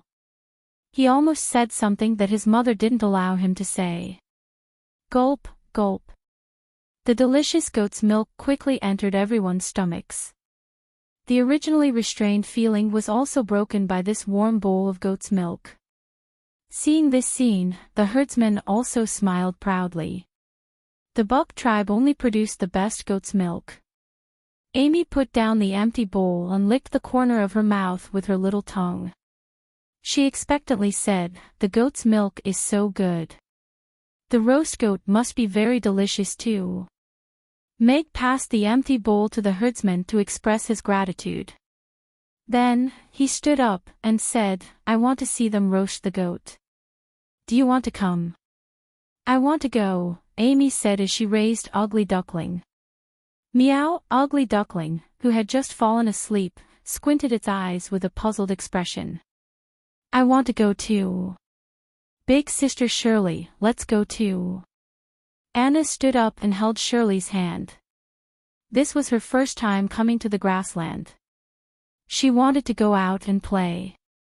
It would be even better if she could ride a horse. "All right." Shirley stood up. "Let's go too." "It must be great to be able to play on the grassland," Mia said with a smile as she pulled Elizabeth up. "All right. Let's go then." Meg nodded and led them out of the tent. Although this place was close to the snowy mountains, and the temperature was relatively lower, the temperature was still about 10 degrees Celsius because of the blue-silver grass. To the people who came from Chaos City, which was covered in ice and snow, this temperature was not a problem at all. Furthermore, the fresh air on the grassland, the snowy mountains that were half covered by the clouds in the distance, and the blue sky were all very refreshing. Compared to the dim tent that had a slight smell of goat, everyone obviously preferred the outdoors. Meg used his body language to express that they wanted to see the process of roasting the goat. The herdsman who understood him immediately brought them to the back of the tent. A group of herdsmen was busy slaughtering, bleeding, and skinning the goat. Not far away, a few herdsmen had started a fire and were throwing thick wood into it. The arrival of Meg and the rest immediately attracted everyone's attention. Many people stopped what they were doing and smiled at Meg and the rest in a friendly manner. Eddie had just bled a goat when he heard the commotion. He put down the knife and turned around to look at Meg and the rest in surprise. "Honorable guests, why are you here? Please wait in the tent. The roast goat will be done very soon." "It's all right. We are more interested in the process of roasting the goat, so we want to see how you roast the goat personally," Meg said with a smile. His gaze was already attracted to the black goat that was still struggling after its neck was slit. He had slaughtered thousands of polar black goats in the God of Cookery's space last night. With just one look, he could be 100% sure that the black goat that was about to die was the target that he had been looking for. "System, come out and take a look. I've found this polar black goat," Meg said proudly. He had really searched high and low for it, only to find it by chance. Before he could even ask, the goat had come knocking on his door. "The search for the polar black goat has been completed. Host, please personally capture a polar black goat. Only then will the mission be considered complete," the system replied. "Okay." Meg agreed in a relaxed tone. Since these herdsmen could capture a polar black goat, they definitely knew where to find them. Capturing one was naturally not difficult at all. Why is this goat different from the ones we saw just now? Could it be that it's not a breed from the grasslands? Meg walked forward and asked curiously as he looked at the black goat. "You have a good eye. This black goat is indeed not a goat from our grasslands. It only appears on the snowy mountains and can run on the steep cliffs as if it was flying. It's extremely difficult to capture. However, its meat is incomparable to that of ordinary mutton. It's simply the best among goats." Eddie said with a smile, "This one was caught by the trap we set up on the mountain yesterday. We're preparing to roast it for our guests." Chapter 1693. System, you purposely misled me by providing false information. Meg could not help but complain in his heart when he heard Eddie's words. Black mountain goats were indeed not produced in the blue grassland, but in the snowy mountains outside the grassland. If they had not met this group of herdsmen, they would not have been able to find a single black mountain goat even if they turned the entire blue grassland upside down. The system has already violated the rules by providing the host with information about the blue grassland. The host actually repaid kindness with enmity and framed me. This is truly heartbreaking, the system said solemnly. "Come on, you." Meg rolled his eyes. He did not believe the system's nonsense. However, since the location of the black mountain goats had been confirmed, the mission was already half completed. "This goat is so precious. How can we enjoy it?" Meg looked at Eddie and said embarrassedly. The herdsman's enthusiasm was indeed extraordinary, which made him feel a little embarrassed. "It is our tribe's honor to be able to provide food for our esteemed guests," Eddie said with a smile. It had been many years since so many guests had come to the grassland. Moreover, the Buck tribe was indeed a generous tribe. They were not stingy with their guests and would take out the best food to entertain them. Meg smiled and said, "Then please continue. I am quite interested in roasting mutton. Can I watch you roast it?" Eddie was slightly surprised that with Meg's status, he would be interested in something as lowly as roasting mutton. However, all important people had strange hobbies, so he did not ask much and nodded. "Of course, please." As the chief of the Buck tribe, Eddie was also the best roaster in the tribe. A goat, no matter how fat or thin it was, would always be roasted to perfection in Eddie's hands. This kind of skill could only be compared to the previous chief. The goat with 3 legs tied up quickly lost its strength to struggle. The blood had already been drained. Eddie squatted down and made a cut on the goat's leg. Then, he puffed up his cheeks and blew with all his might. The goat's skin bulged from the wind. Eddie raised his knife and the entire piece of goat's skin was peeled off in no time. Meg looked at this scene with some admiration. The wisdom of the herdsman was admirable. Of course, he didn't use this method to peel the skin. He used a fathead fish, pulled up a corner of the skin, and slowly peeled along the skin. He could also peel off a complete piece of sheepskin, and the speed was much faster than this. Most importantly, he didn't need to use his mouth. The black mountain goat was skinned, revealing the meat inside. It was lean and strong, with almost no fat to be seen. This was something that reared sheep could not compare to. After washing the mutton with ice water from the river, Eddie rubbed a handful of coarse salt and a type of spice that Meg had never seen before.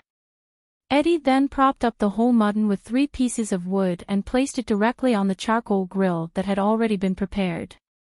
Keep an eye on it. If anything goes wrong, you won't be able to eat dinner tonight. Eddie handed the whole roasted lamb to a young man. All right, there's no mistake. Alfonso agreed with a silly smile. As he carefully turned the grill, he secretly glanced at Meg with some envy in his eyes. This is my grandson, Alfonso. He's young, but he grew up beside the grill. His barbecue skills are better than most of the men in the tribe. Eddie introduced him to Meg with some pride. Young and promising. Meg nodded with a smile. He also took a few more glances at Alfonso.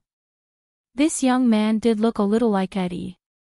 His black curly hair was draped over his shoulders, and compared to the other herdsmen of his age, there seemed to be a glow in his brown eyes, which made him look a little different. The whole roasted lamb will take some time. Let me roast some mutton for our distinguished guests first. Eddie carried a dagger and walked towards a row of short trees at the side of the open space. Those trees were not tall, but their branches were very strong. The slender branches intertwined with each other, and the leaves were red like maple leaves. Meg recalled that the juice that Eddie used to wipe the whole lamb seemed to have been mashed up by these leaves. The 3 pieces of wood that served as the frame seemed to have been made from the main trunk of these short trees. Eddie used the dagger to chop off a large number of branches.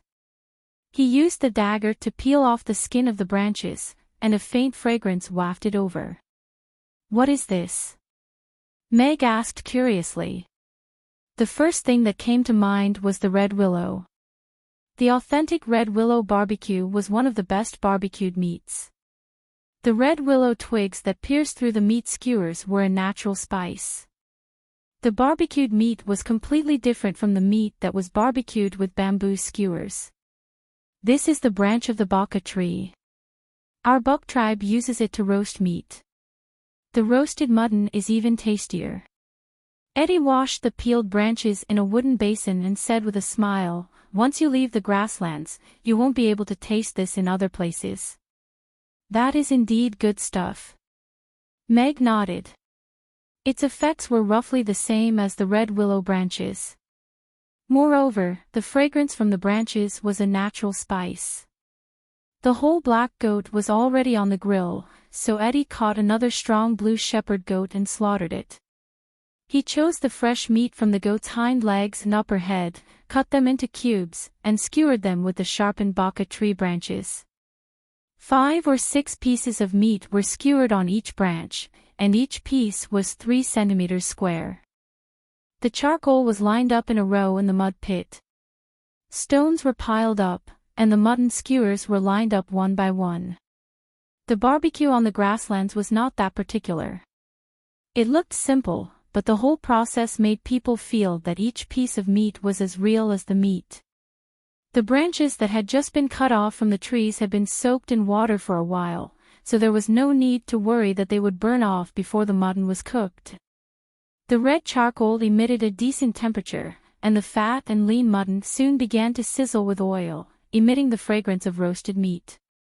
The mutton on the blue grasslands did not have a rank odor. Meg already knew this after drinking the goat's milk. However, this mutton that was almost unprocessed was roasted directly on the charcoal fire. It was indeed a very advanced barbecue method. He didn't dare to roast beef skewers so casually, because it was more about the control of the heat and the mutton. If there was a slight mistake, the big piece of mutton would either be undercooked on the inside or charred on the outside. Mia and the others also gathered around. There had to be something good about a barbecue that could make Meg so focused on it. Furthermore, the fragrance of the barbecue was getting stronger, and everyone finally felt a little hungry after flying for a few hours. It would be best if they could have a few big meat skewers like this to satisfy their cravings before eating the whole roasted goat. Wow, this barbecue smells so good. It must be delicious when it's done. Amy licked her lips and squatted beside the fire expectantly. Meow, ugly duckling reached out its paw, eager to try. Wonderful Book House. Chapter 1694. The wind blowing from the glacier carried a slight chill as it gently caressed the blue-silver grass. The warm sunlight shone on them, making it hard to tell whether it was winter or spring. On the simple grill made of stone, the mutton was slowly being roasted to a brown color. The aroma of the barbecued meat was released continuously along with the sizzling sound of oil. It was only sprinkled with a handful of coarse salt without any spices or condiments, but the aroma of the barbecued meat was exceptionally rich and enticing. It was not inferior to Meg's beef kebab at all. What kind of sheep is this? Meg could not help but ask curiously. This is a blue sheep. Eddie flipped the mutton kebab quickly as he introduced it with a smile. This is a sheep unique to our blue grassland. Only sheep that eat blue silver grass will not have any rank odor. A lazy sheep. Seems like this little sheep is very lazy. Amy was deep in thought as she tiptoed to look around. Let me take a look. That sheep is so lazy. This won't do. Let's catch it and barbecue it. This is really a paradise. Meg smiled. The Northwest was an extremely cold place with snow and ice everywhere. It had always been a forgotten place.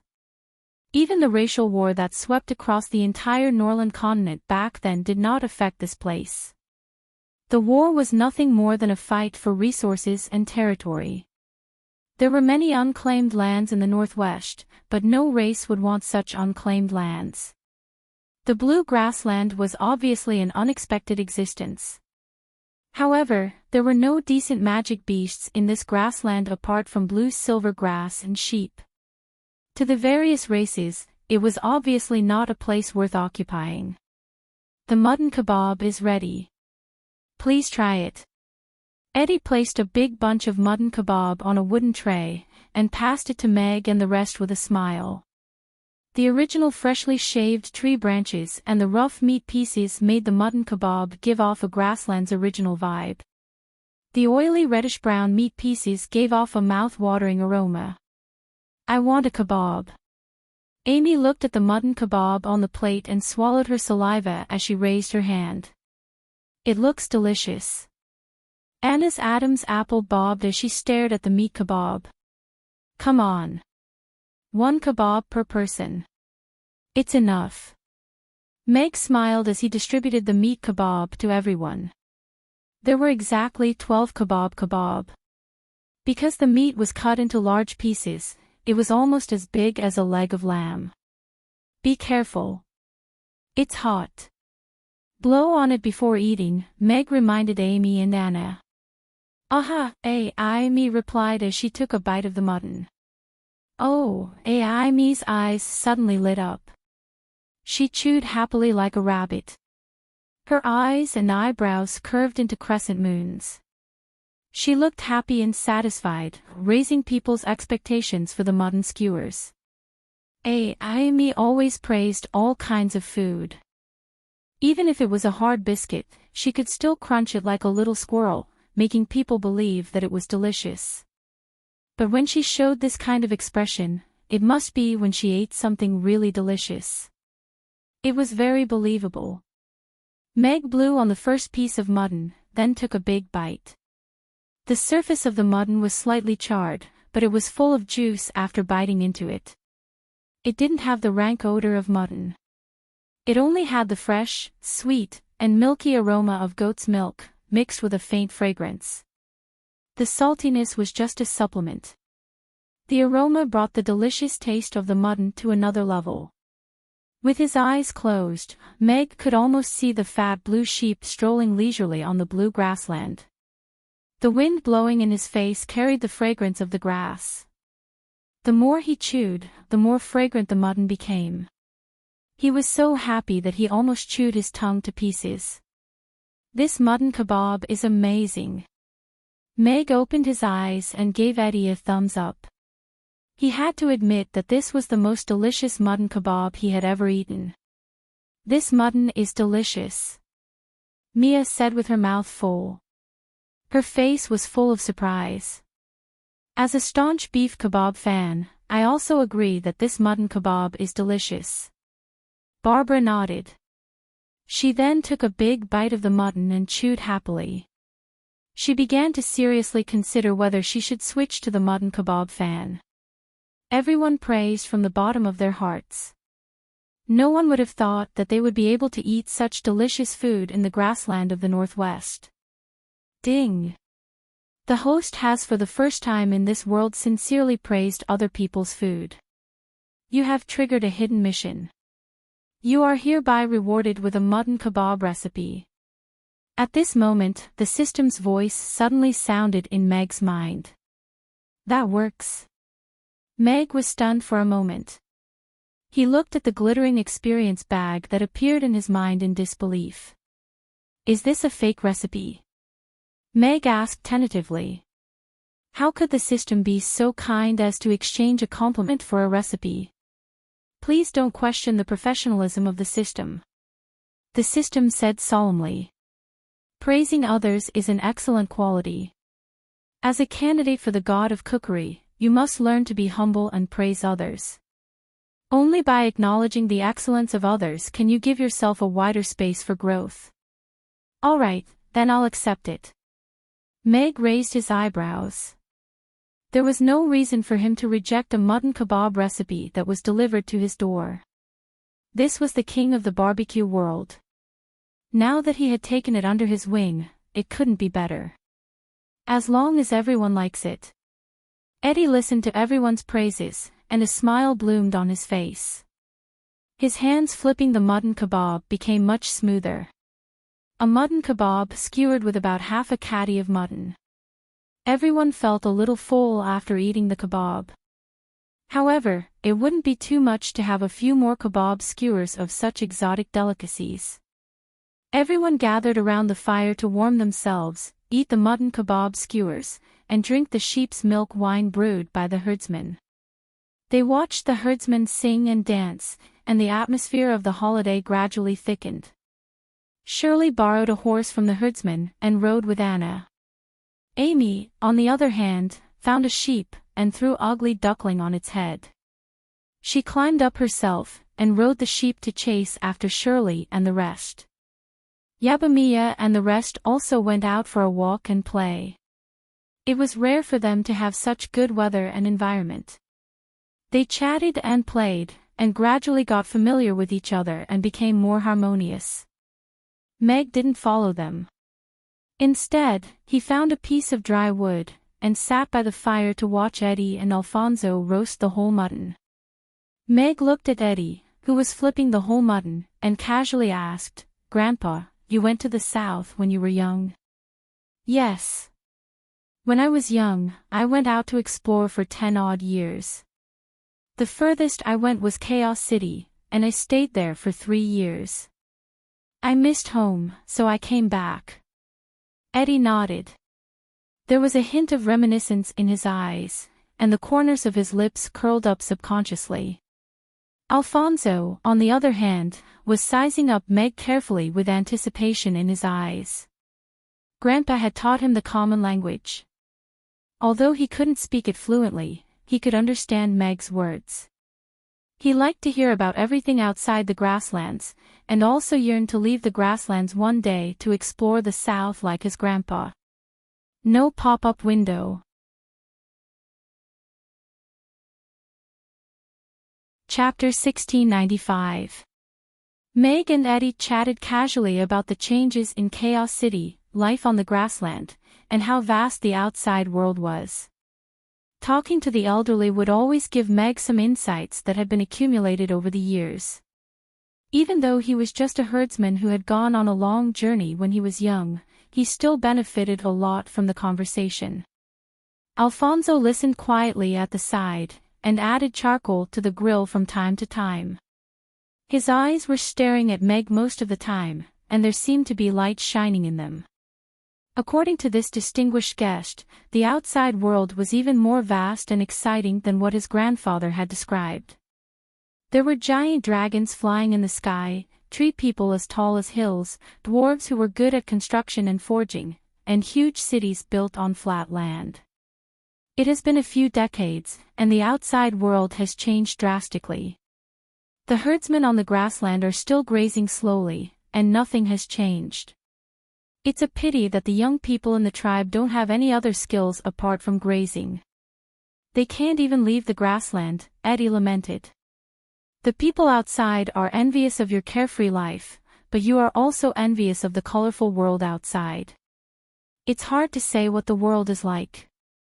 Meg's gaze went over the bonfire, and looked at the young people who were wrestling not far away. Such a simple smile and such a simple life were not easy to find in the outside world. Eddie looked at Meg in shock. After pondering for a while, he nodded shamefully and said, "I was greedy." Meg smiled, and didn't continue Eddie's words. His gaze landed on Alfonso at the side. He had felt Eddie's gaze just now, so he asked with a smile, "Do you want to see the outside world?" Alfonso was stunned. He stood up hurriedly, and nodded at Meg. Then, he replied in the common language that wasn't very standard, "Yes." Meg smiled as he looked at Alfonso's helpless hands.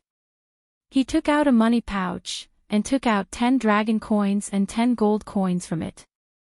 Then, he wrote an address on a piece of paper with a pen that he always carried with him, and handed it to Alfonso. When you can communicate with your grandfather fluently in the common language, if you still want to see the outside world, you can find me at this address. Alfonso's expression gradually became emotional. His hand that was holding the dragon coin was trembling. He bowed deeply to Meg and said gratefully, Thank you. You can't do that, customer. Alfonso can't afford to take so much money." Eddie hurriedly stood up and wanted to return the money to Meg. It's normal for young people to want to see the outside world, just like how you walked out of the grassland back then. Meg pressed down on Eddie's hand gently. He smiled at Alfonso and said, "Besides, if young people from the grassland want to live well in the outside world, they don't have to be good at fighting and killing. Times have changed. As long as he can learn how to roast mutton, I will make arrangements for him in Chaos City." Eddie's heart softened when he saw Alfonso's expectant gaze. How could he not know what his grandson was thinking? Alfonso had tried to run away from home many times since he was young. This was exactly the same as him back then. "Then, I'll have to trouble you when the time comes." Eddie bowed deeply to Meg. "You're welcome. Take it as my reward for this whole roast mutton." Meg smiled as he looked at the whole roast mutton that had turned golden brown on the grill. Compared to the previous roast mutton skewers, the aroma of this whole roast mutton was more unrestrained. It was different from the aroma of the blue sheep. The aroma of this roast mutton was more layered, and lingered for a long time.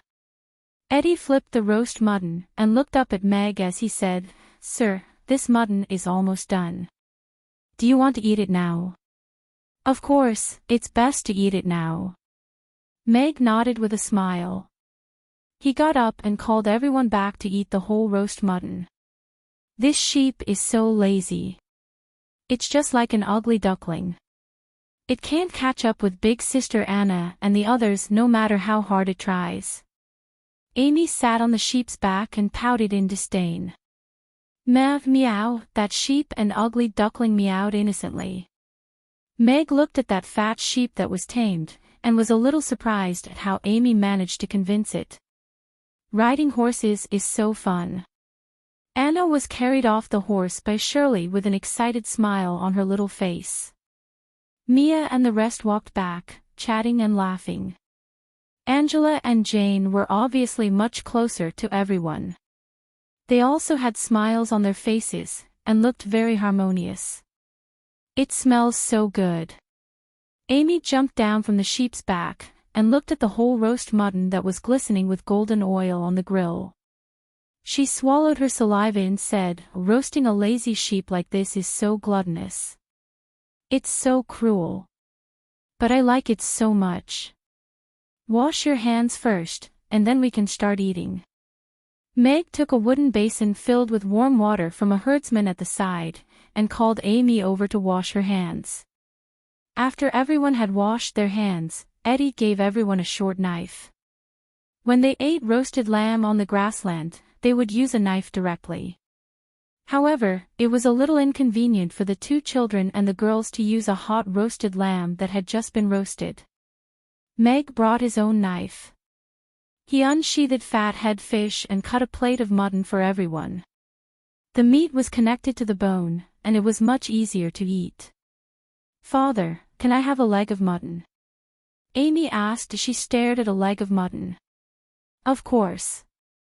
Meg raised his knife and cut off a leg of mutton for Amy, and handed it to Amy. The little girl was still growing, and her appetite was comparable to 2 or 3 normal adults. "Thank you." Amy took the leg of mutton and happily gnawed on it. Only then did Mag cut a kilogram of mutton for himself and put it on his plate. He had already paid for the whole roast mutton earlier. It was 11,000 copper coins for a whole roast mutton, so he had no qualms about dealing with this roast mutton. Eddie looked at this scene with some surprise. This was a little different from how they ate whole roast mutton, but he was very tactful and did not ask too much. Perhaps this was a habit of the distinguished guests. Of course, what surprised him even more was Mag's knife skills.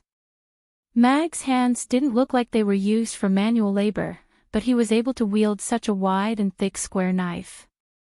As someone who had dealt with sheep his entire life, he was stunned.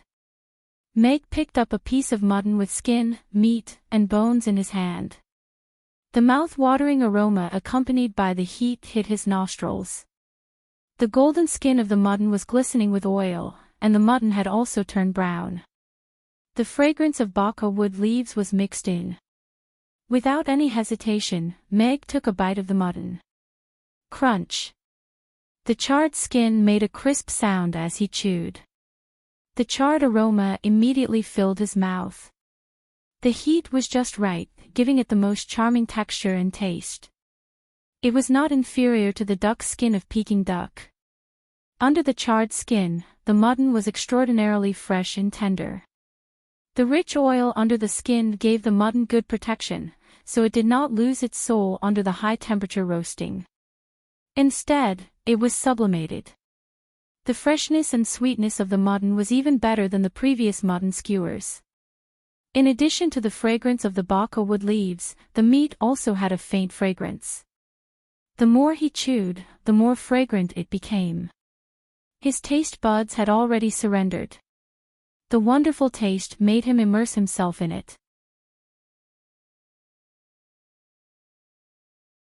Chapter 1696.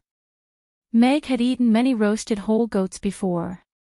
He had left his footprints on the Mongolian grasslands and even been to Whaley County in the Gobi Desert, but none of them could compare to this polar black goat roasted by Eddie. Everyone didn't say anything, but they made quite a commotion as they ate the meat. A sizable plate of mutton was finished in no time. This was the greatest respect for roasted mutton. Eddie had a smug smile on his face. Even a distinguished guest from afar would fall in love with his roasted whole goat. After finishing a few kilograms of mutton, Meg put down the plate, and seriously said to Alfonso, "Remember to master your grandfather's cooking skills before you come. I will arrange a job for you when we reach Chaos City." Praises obviously couldn't trigger the system to give him the recipe for the roasted whole goat. It was such a pity that such a delicacy could only be left in the blue grassland. Hence, Meg had his eyes set on Alfonso. Alfonso nodded seriously. The scrumptious roasted whole goat made Meg and the rest's trip to the grassland a perfect sublimation. Meg expressed his gratitude to Eddie and the other herders again. He left behind 2 bags of salt that were not easy to obtain in the grassland, and left with everyone. Amy snuggled comfortably in Meg's arms, and worriedly asked him, "I'm so full. Is the remaining leg of mutton still good when we get back?" We can just roast it again when we get back. There won't be much difference." Meg shook his head with a smile. The little fellow insisted on bringing the remaining leg of mutton back because she thought it was delicious. They would roast it again when they got back. The taste would definitely not be as good as when it was freshly roasted, but it wouldn't be too bad either. "That's great." Amy's eyes narrowed into slits as she turned to look outside. "Then, where are we going now? Are we going back? Didn't we say we were going skiing?" "Yes. We are going skiing now, and catching a black goat. We will make mutton soup for all of you when we get back." Meg smiled and nodded. He glanced at the fat blue sheep tied behind the eagle's back. Those were the local specialties that Edie had given them. They would be good for making mutton skewers when they returned. Since he already had the recipe, Meg did not refuse. "Are we going to slide down from that tall snow mountain?" Anna pointed at the snow mountain that was getting closer and closer. She was a little scared. "I'm afraid this side won't do. Let's wait until we catch some goats and climb over this snowy mountain. Perhaps there will be a more suitable place." Meg shook his head. The snow mountain facing the grassland was full of steep cliffs, and the snow at the bottom of the snow mountain had melted long ago. It was full of black rocks that were almost 90 degrees vertical. Before leaving, Meg asked Eddie. Eddie had set a trap on this cliff to catch the black mountain goat. The black mountain goat was very vigilant and could only be caught once or twice a year. Meg and the others were very lucky to have encountered it. Meg rode the iron-headed eagle and flew close to the cliff. Its huge wings scattered the clouds and revealed the black rocks in front of everyone. "Look, there really is a goat flying on the cliff," Mia suddenly exclaimed as she pointed diagonally upwards. Everyone looked in the direction she was pointing at. A black mountain goat was jumping and climbing up the almost vertical cliff. Its four legs were using the narrow gaps and slightly protruding rocks between the cliff for support. It looked like it was flying on the cliff. "That's it." Meg's eyes lit up. He pulled the iron-headed eagle up and said to Barbara at the same time, "Barbara, use spatial magic to confine it and bring it to the eagle's back." "Okay." Barbara raised her hand. The black mountain goat that was jumping up suddenly froze and hovered in the air. Its four legs kicked powerlessly in the air. It then fell in despair and was pulled onto the eagle's back. "Perfect." Meg looked at the black mountain goat tied up with the two blue goats and smiled. "Ding! Congratulations, host. You have successfully completed the mission of capturing the polar black mountain goat. You have obtained the right to use the polar black mountain goat as an ingredient." The system's voice sounded. "Let's go skiing." Meg pulled the iron-headed eagle deeper and stopped at the peak of the snowy mountain. On the other side of the mountain, there was a snowy slope that extended downwards. In the distance, there was still a vast expanse of snowy mountains. "I'll bring you guys skiing." Elizabeth waved her hand, and a huge ice sleigh appeared on the ground. She then landed on the sleigh lightly. "Wow, it looks so good. It's like crystal."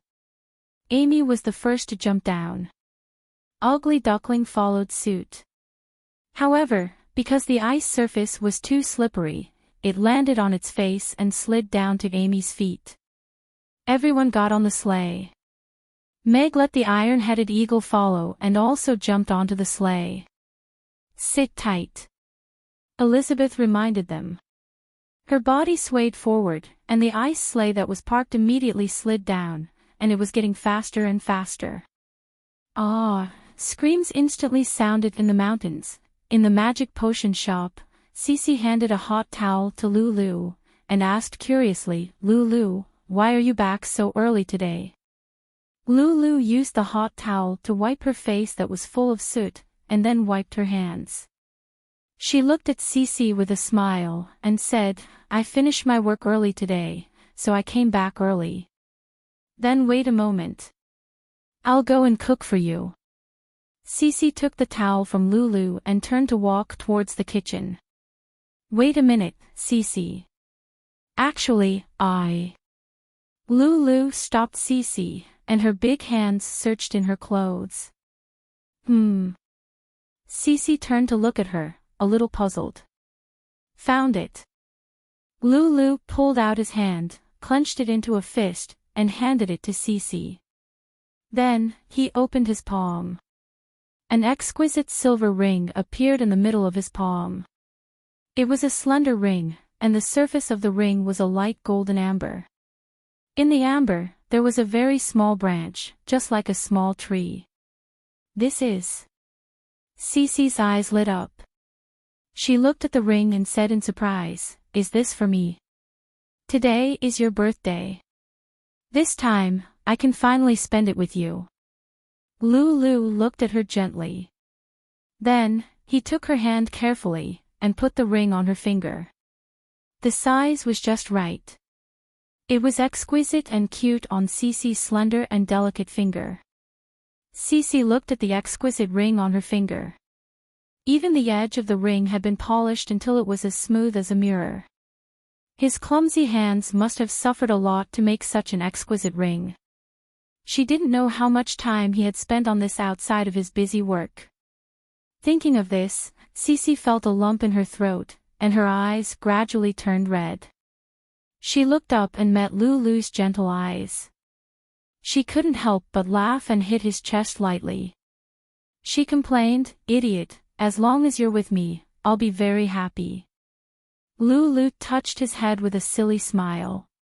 His wife looked so beautiful when she was angry. Actually, I also have something to tell you. Cece walked a little closer. She touched her belly with one hand, blinked slightly, and said with a slightly red face, We seem to be having a baby. In the wonderful book house.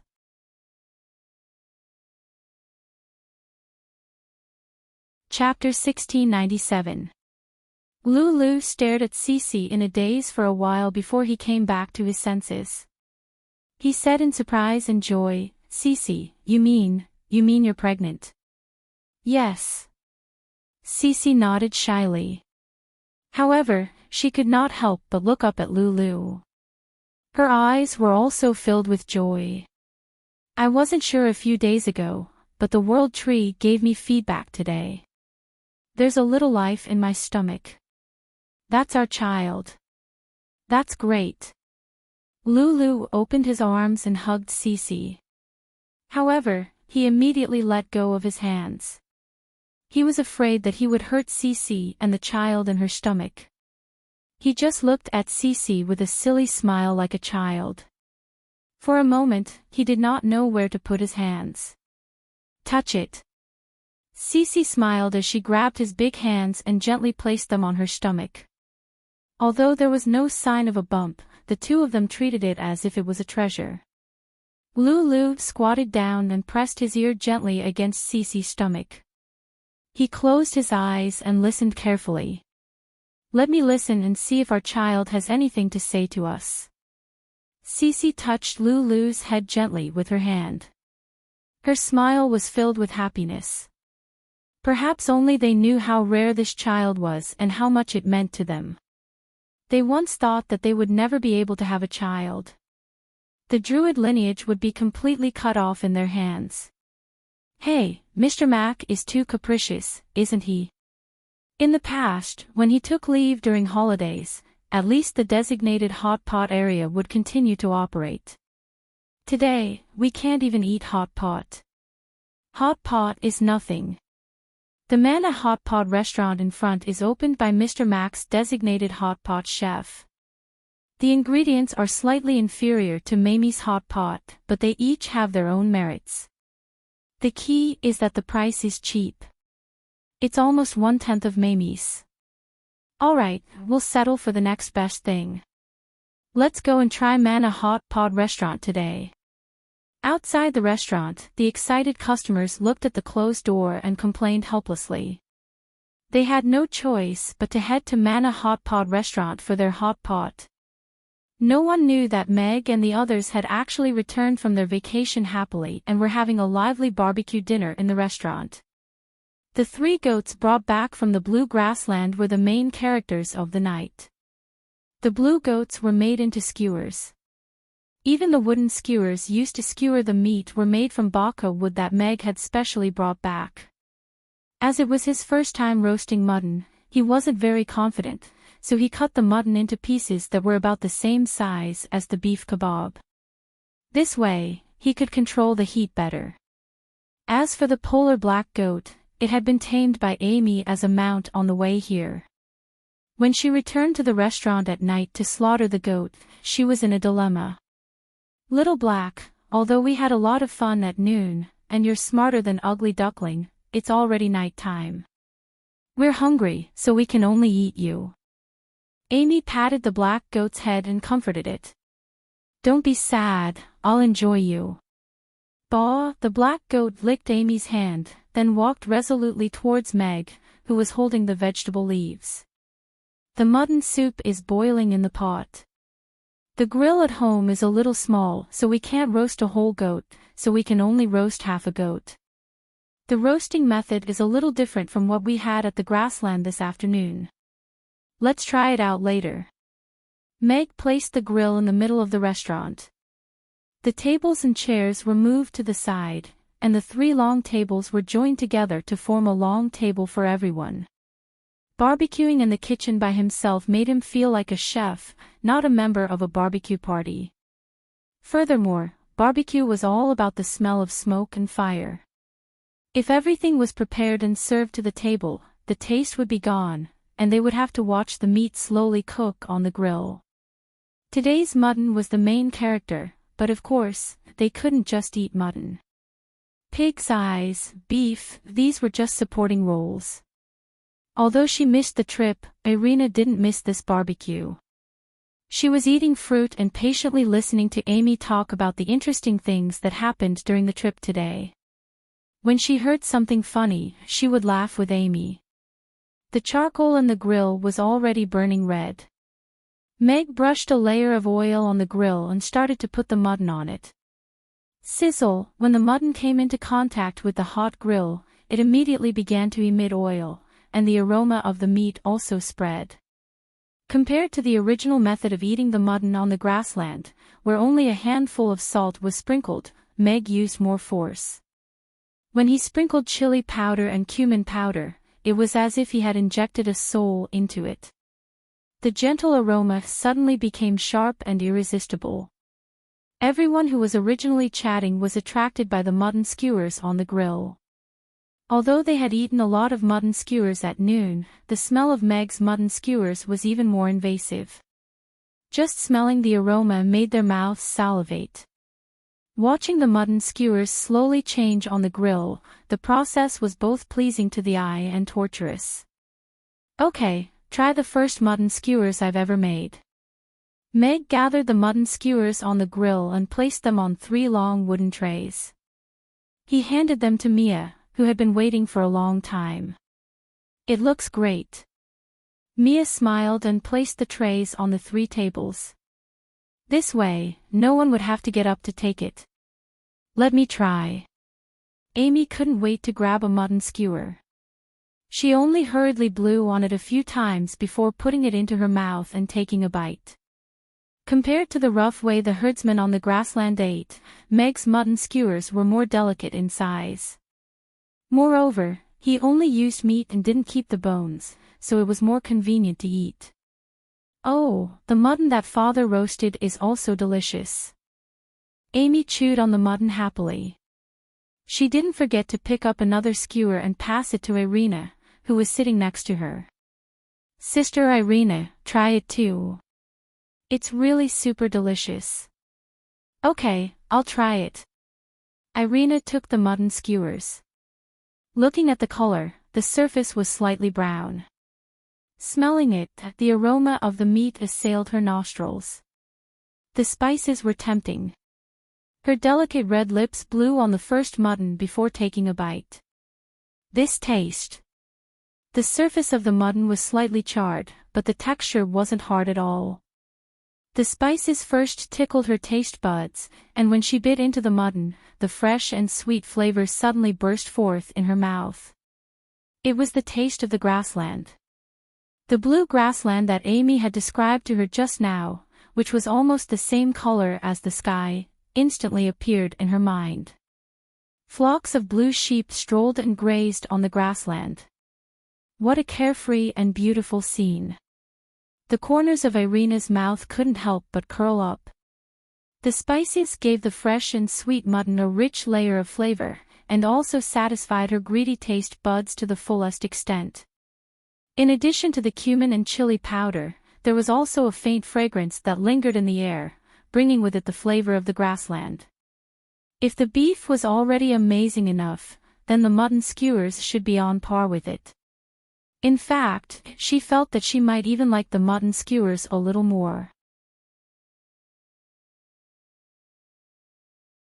Chapter 1698. Although the mutton kebab I ate on the grassland was delicious, I think I prefer the one boss roasted. Sure enough. Have I become a hardcore person? Mia licked her lips and said embarrassedly. In comparison, I think the way of eating on the grassland is more suitable for me. Elizabeth took a bite of the mutton and said with a smile. Her taste was probably the lightest among all of them. But Uncle Meg is so amazing. He learned it just by watching that Grandpa roast it once, and he even created a new roasting method. Anna looked at Meg with some admiration and felt that she was stupid. She still hadn't learned how to roast beef kebabs. Anna is still young. When you grow up and can operate all kinds of kitchen utensils, you will learn quickly. Meg looked at Anna with a smile. She was a diligent little girl and learned quickly. It was because she was too young that she had to use a small stool to reach the roasting rack, not to mention how difficult it was for her to hold many bamboo skewers with her small hands. I have officially decided that from today onwards, I will give half of my love for beef kebabs to mutton kebabs, Barbara announced solemnly. Then, she took a bite of the mutton and chewed with a face full of indulgence. The feedback seems to be good. Mag looked at the ladies who were eating the mutton skewers happily, and also took a bite out of a mutton skewer. His control of the fire was much worse than Eddie's. After all, it was his first time roasting mutton. Based on his experience with beef kebabs, he was still lacking. The surface was too hard, and the moisture was too dry. However, this fresh and sweet mutton covered up the flaws in the technique. The cumin powder and chili powder were even better. It made the taste buds attracted by the spices and didn't care too much about the control of the fire. Sure enough, a handful of coarse salt is the most advanced method. Mag was deep in thought as he began to understand the advanced memorization skills hidden under Eddie's simple barbecue technique. He had already obtained the recipe for roast mutton kebabs. It seemed that he had to go to the test field for the god of cookery to hone his roasting skills tonight.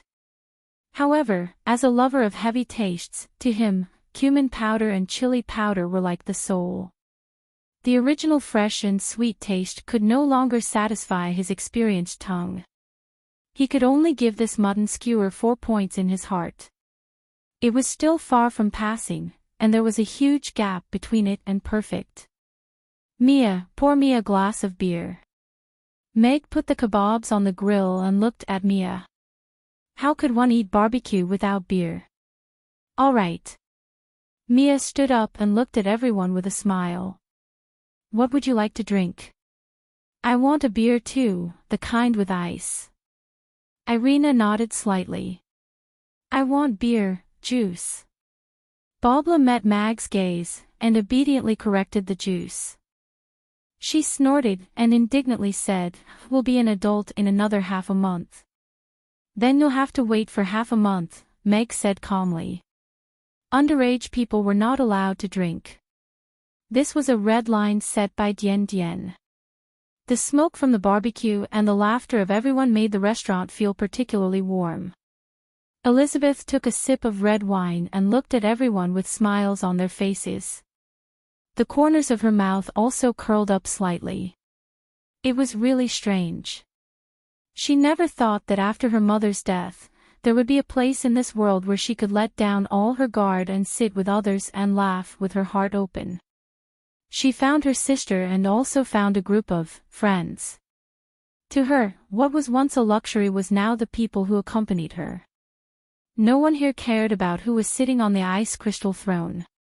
It was not even as important as what they were going to eat tomorrow morning. After a few rounds of barbecue, the meat skewers prepared at the side were all in everyone's stomachs. There was also a large beer barrel at the side. Meg gave up on that half of the whole roasted lamb because it was not authentic enough. It was indeed not something that could be learned with just a few glances. Gina performed a mermaid dance for everyone. Compared to her sweet voice, her stiff dance moves were a little cute in her clumsiness. It made the atmosphere even more lively. As everyone sang and danced, they managed to unearth quite a few hidden skills, causing everyone to feel a little surprised. Alright, today's barbecue is all finished. Meg put down the beer glass in his hand. He looked at everyone with a smile, and said, however, the highlight is yet to come. Today, I'll let everyone try the new product that will be officially launched tomorrow, mutton soup. New product. Everyone looked at Meg in surprise. They had heard that Meg was going to make mutton soup, but their attention was all on the mutton skewers. They did not pay attention to the soup at all. However, it seemed that the mutton soup was what Meg valued the most. Mia, come and help carry it. Meg turned and walked to the kitchen. Once he entered the kitchen, the rich aroma of the mutton wafted to his nose. Perhaps it was because he had just eaten all kinds of spicy barbecue, but the aroma that wafted to his face with steam made him feel even more awake and pleasant. It smells so good. Is this the aroma of the mutton soup? Mia followed him into the room, and her eyes immediately lit up as she looked at the large pot on the stove with elation in her eyes. Set up 13 soup bowls. I'll make the dipping sauce first, Meg said to Mia and took out a pile of small plates for himself. Of course, the mutton soup had to be accompanied by a dry dish. Dried chili, soybeans, peanuts, star anise, bay leaves, and other spices were stir-fried in the pot with salt. The salt was sifted, and then smashed with a kitchen knife. The slightly yellow cooked sesame seeds and a spoonful of salt were added. A perfect Sichuan-style dry dipping sauce was ready. At the side, Mia had already set up the soup bowls. Meg turned off the fire in the soup pot and opened the lid of the soup pot. Hot steam immediately rose up, turning the kitchen into a fairyland-like environment. A pot of mutton soup had to be simmered over a small fire for an entire night to be ready. Meg didn't have enough time, so he used the pressure cooker to steal some time. The milky white soup was overflowing with the aroma of the meat. Just by smelling it, one could feel the rich fresh aroma. There wasn't the slightest bit of fishy or rank odor. Looks like it's not bad. Meg revealed a smile at the corner of his mouth. He used the kitchen knife to cut the large pieces of cooked mutton into thin slices. He put them into the boiling pot at the side, and then poured them into the soup bowls.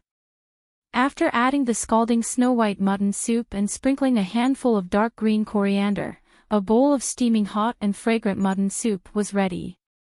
The tender green coriander was dotted in the milky white soup, and the mutton took up half of the bowl. It looked and smelled good. Okay, let's bring it out. Meg took 2 trays with 8 bowls of mutton soup and brought them out of the kitchen. Mia served the rest. The people who were sitting and waiting were already a little anxious.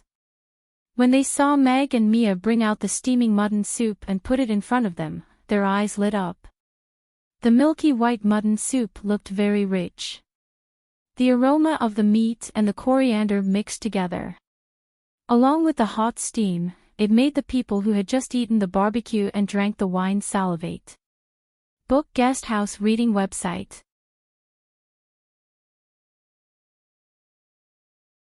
Chapter 1699. A bowl of steaming hot mutton soup on a cold winter day was naturally the most wonderful thing. And for the people who had just eaten the savory and spicy barbecue and drank some cold beer, a bowl of fragrant mutton soup was also extremely tempting. "Father, are the seasonings in this small dish to be poured into the soup?" Amy asked as she pointed at the dry dish in front of her. "No, this is for dipping the mutton alone." Meg sat down, picked up a thin piece of mutton with his chopsticks, and dipped it in the dry dish. The mutton was immediately covered with sesame seeds, crushed peanuts, and chili powder. The originally ordinary-looking mutton was instantly infused with soul. Meg put the mutton into his mouth, and the fragrance of the dipping sauce was the first to erupt, teasing his taste buds. The crispness of the peanuts and soybeans, the spiciness of the dried chili, and the aroma of various spices filled his mouth before he could chew. The mutton was thin, soft, and not mushy. After chewing carefully, the fresh and sweet gravy overflowed, and the mutton collided with the dipping sauce. Like a comet hitting Earth, the originally sweet and fresh mutton was given a richer taste by the dipping sauce. Unlike the mellowness of the braised meat that was slowly soaked, this taste was more intense. The crispness of the crushed peanuts and the softness of the mutton didn't seem to match at first glance, but after entering his mouth, he realized what a match made in heaven. Even Meg, who had always been more particular about eating etiquette, couldn't help but let out a chewing sound. "This mutton is wonderful." Meg's eyebrows unconsciously raised. The mutton in the mutton soup really had to be paired with the dry dish. Of course, this dry dish was also indescribably wonderful. A mouthful of mutton went down his stomach, and the taste was slightly spicy. At this time, he scooped up a spoonful of milky white mutton soup and put it into his mouth, and his life seemed to have been sublimated. The mutton soup was made with mutton bones, and the bone marrow and collagen in the bones were all in the soup. The texture was warm, the taste was fresh and sweet, fragrant but not greasy, thick but not sticky. After circulating in the mouth, it immediately calmed the taste buds. After swallowing, he only felt a warmth rise from his stomach and then spread throughout his body. Comfortable, Meg's lips curled up into a smile. This mutton soup was worth all his hard work. "This soup is so delicious." Amy had already picked up the bowl and started drinking, making gulp, gulp, gulp, gulp sounds. If you eat the mutton alone, it feels a little ordinary. But after dipping it in the dipping sauce, it's a completely different feeling. It's so wonderful that I almost want to chew my own tongue. "How magical!" Camilla said in surprise. "Yeah, this dipping sauce is delicious. Although it's a little spicy, it's so fragrant." Mia nodded in agreement. After finishing the barbecue, a bowl of mutton soup was served. The barbecue banquet was considered to be over. "Barbara, wait a minute. I have something to ask you." Irina stopped Barbara. Barbara looked at Irina in confusion, but she still stood there obediently.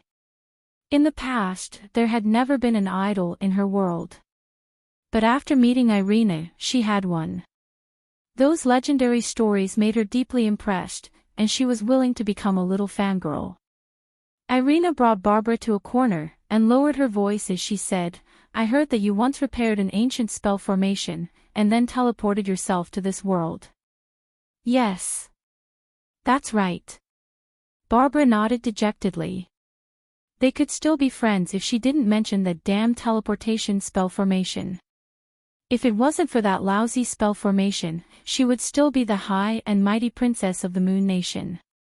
However, if it wasn't for that lousy spell formation, she wouldn't have been able to come to this world, eat so much delicious food, and make so many good friends. Compared to the Moon Nation, the Norland continent was really a huge continent. It was a pity that she didn't have time to travel further. Then, can you understand this spell formation? A photo stone appeared in Irina's hand, and played a corner of that sealing spell formation. Barbara went forward to take a closer look. She nodded, and said, "This spell formation looks very ancient, but it seems to be from the same era as the one I repaired previously. That's because there are many runes on it. That spell formation also has them, so I can understand some of them." "You can really understand it?" Irina looked at Barbara with surprise. The best spell formation masters in Chaos City had seen this photo stone today, but Barbara was the first one to say that she could understand this spell formation. "Yes. I did a lot of research in order to repair that teleportation spell formation. There are many ancient books in the Moon Nation's palace, and some of them talk about ancient spell formations. However, this spell formation looks rather complicated, so I'm not sure if I can understand it completely." Barbara nodded. She was a little happy to be able to show off her ability in front of her idol. "All right. You don't have to go to work tomorrow. Follow me somewhere," Irina said to Barbara with satisfaction as she kept the photo stone. "Huh?" Barbara was stunned. She subconsciously looked in Meg's direction. "But, it's all right. I have the final say," Irina said nonchalantly after seeing Barbara's worry. "All right." A smile appeared on Barbara's face immediately. "That's right. Irina is a super powerful 10th tier powerhouse and the Elven princess. If she wants to take me away, boss wouldn't dare to stop her. Go ahead. Angela can officially start work tomorrow. Shirley is also back. There's no problem." As expected, after Meg heard the news, he only looked at her with a deep gaze before nodding in agreement. "I didn't get fired, did I?" Barbara asked with a frown. Judging from Meg's words, she seemed to be a tool that could be replaced at any time. This made her, who had always seen herself as the pillar of the restaurant, feel a little threatened. "Of course not. You're a very important employee of the restaurant." Meg smiled. He didn't know where this girl's sense of danger came from. She was a very important tool, and one of her was worth 10 others. "That's good." A smile appeared on Barbara's lips again. As expected, the restaurant couldn't do without her. Everyone said their goodbyes and left. After playing for a day and eating so much delicious food, everyone was a little tired. Going back to wash up and sleep was naturally the most comfortable arrangement. Gina said goodnight to Meg and the rest, and went upstairs to rest. Meanwhile, Amy had already fallen asleep on the table with Ugly Duckling in her arms. "Little fellow." Meg smiled as he hugged Amy with one hand and picked up Ugly Duckling with the other. As he walked upstairs, he whispered, "How's the situation over there?" "No one can undo the ancient spell formation. There's no progress in the restoration work." Irina shook her head. "I didn't expect that in the end. I still have to rely on an employee of my restaurant to solve it." "Mamie's is indeed a place with many hidden talents," Meg lamented. "Wonderful book house."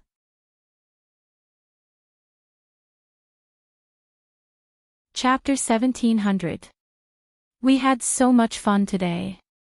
We ate so much good food, and even rode horses. It was so fun. Anna swung Shirley's hand with a smile on her little face. "Yes, it was an interesting day." Shirley looked down at Anna with a smile on her face. "Big sister Shirley, you look so pretty when you smile," Anna said seriously as she looked at her smiling face. Ever since she came back, there was always a hint of sadness in her eyes. Even Anna had never seen her smile. Shirley was slightly taken aback. She suddenly realized that the negative energy that she had unknowingly given off after returning to Chaos City must have affected Anna. She looked at Anna, and apologetically said, "I'm sorry, Anna. Anna shook her head with a smile, and gently said, "It's all right. I just hope that big sister can smile more, just like just now." I will." Shirley nodded with a smile. The haze that had accumulated in her heart during this period seemed to have been swept away by Anna's smile. Perhaps hatred could not be forgotten, but if it took over one's life, that would probably be the most unfortunate thing. "Whoa, look, big sister. I know how to turn over the evil dragon." The two giant dragons, one gold and one silver, were flying in the sky. Mia's happy laughter came from the front. "This is the most useless skill in a battle. Instead, it will expose your weakness to the opponent," Elizabeth commented coldly. "Oh."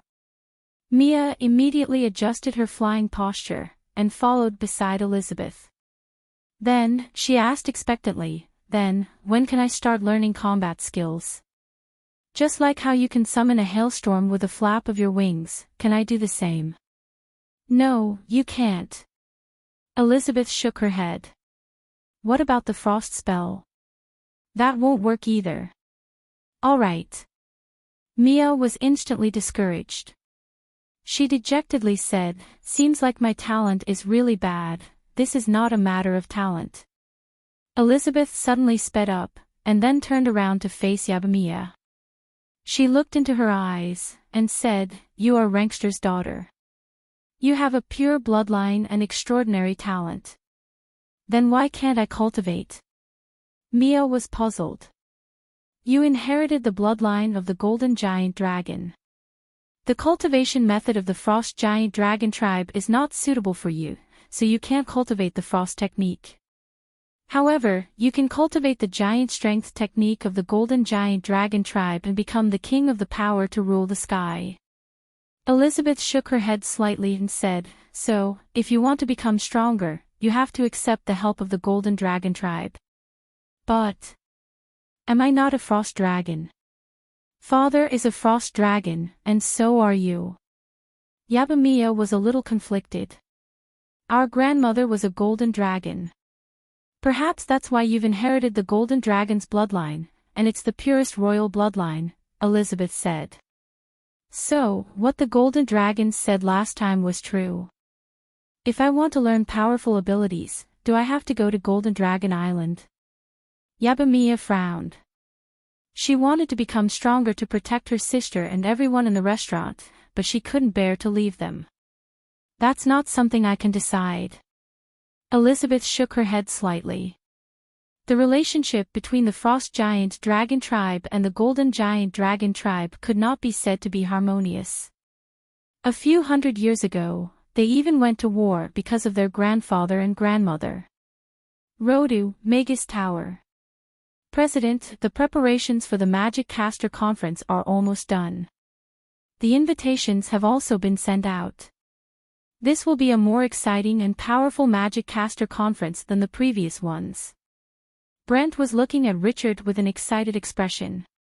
The Triennial Magic Caster Convention was the most important event for the Magus Tower, and the fact that the president had entrusted this task to him was a clear indication of the importance he held in the president's heart. As such, he naturally had to do his best. Richard looked up at Brent and asked, "Are you sure the Crassus will be there?" Although he hated that fellow very much, when he entered the palace today, His Majesty even asked him if Crassus would be there. Since he had already agreed, then he had to ensure that Crassus would appear at the Magic Caster Conference. "I'm sure he'll come. He's a very prideful old man. He registered his disciple, and she's not even a member of the juvenile division. Let's see how he's going to deal with this." Brent's smile was tinged with a hint of schadenfreude. "Isn't his disciple only 4 years old?" Richard said with a frown. He had seen that little fellow with his own eyes previously.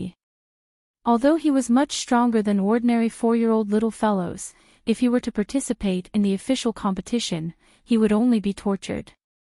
Exactly. He's asking for it. This time, he will definitely ruin both his and Julian's reputation. Brent nodded with a smile. Interesting. Richard also smiled. Since there was no chance for him to defeat Crassus, it seemed to be a good thing if his disciple could defeat Crassus' disciple. Meg boiled a pot of mutton soup in a big pot before bathing. After it boiled, he stewed it over a small fire before going upstairs to bathe and sleep.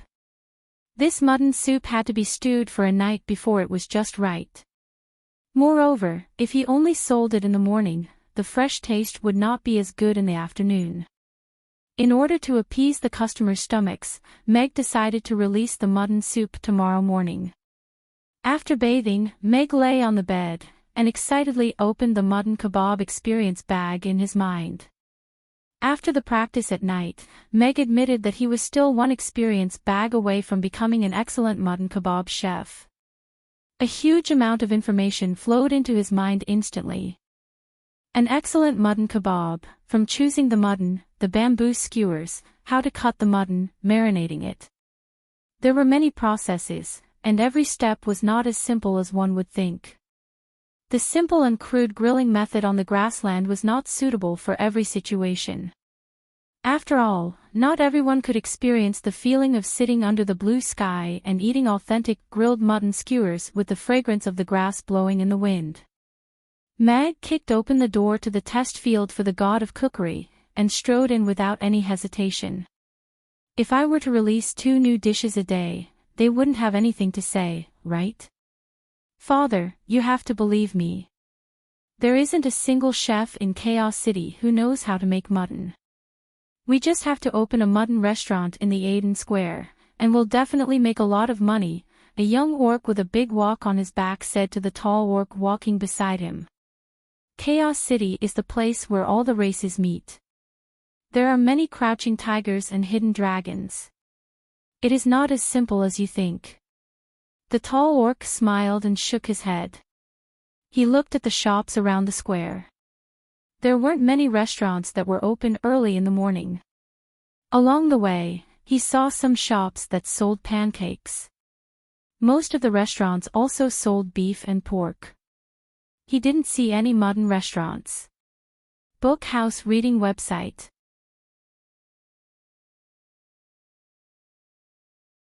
Chapter 1701. Lydon and Moore came from the Twilight Forest. Their tribe was a small one that herded sheep for a living, and was on the decline.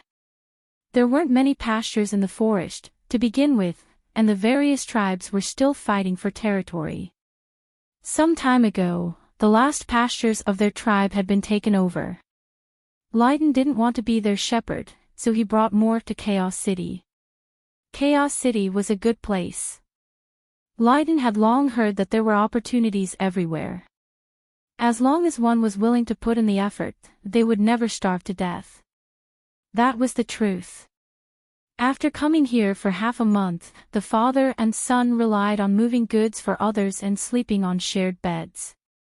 Not only did they earn money for their meals, they even had 1,000 copper coins left.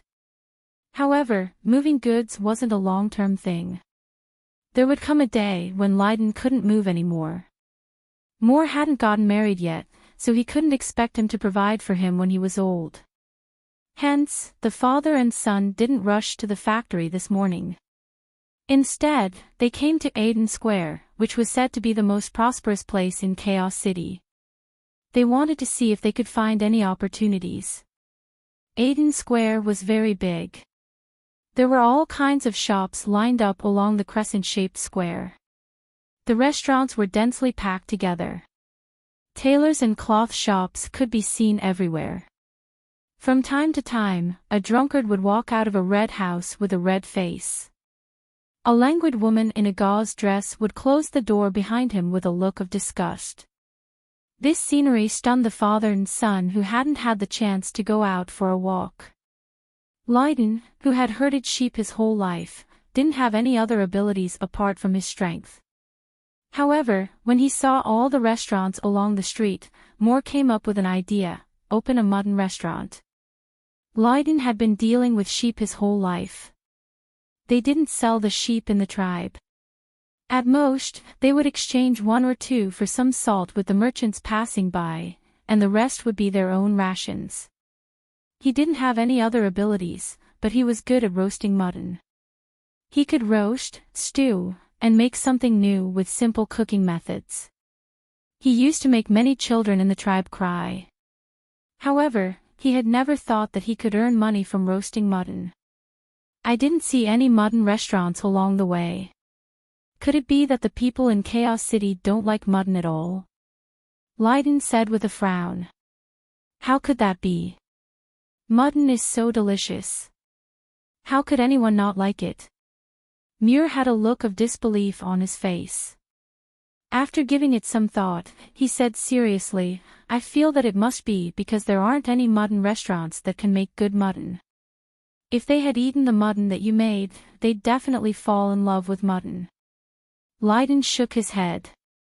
He didn't lose his rationality because of Muir's words. Opening a restaurant required a large sum of money, and they didn't have the capital to do so now.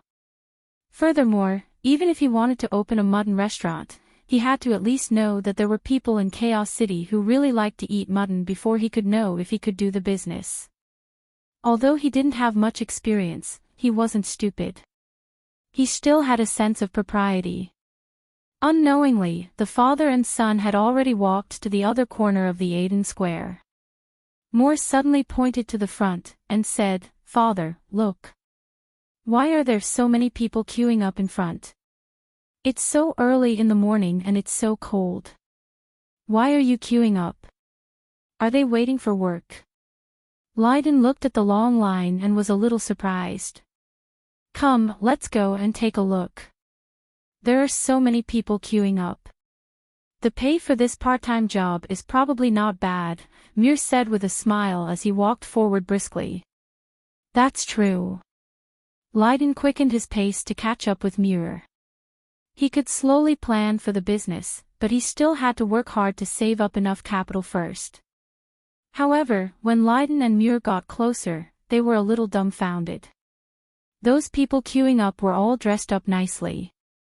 They were even more presentable than those bosses that they had seen in the past few days. These people weren't just doing part-time jobs. Father, look. So this is a restaurant. Muir looked at Mamie's in front of him with a surprised expression. This restaurant was really impressive. It had a whole crystal wall, and was even more luxurious than those restaurants that they had seen before. Yes, so it's a restaurant.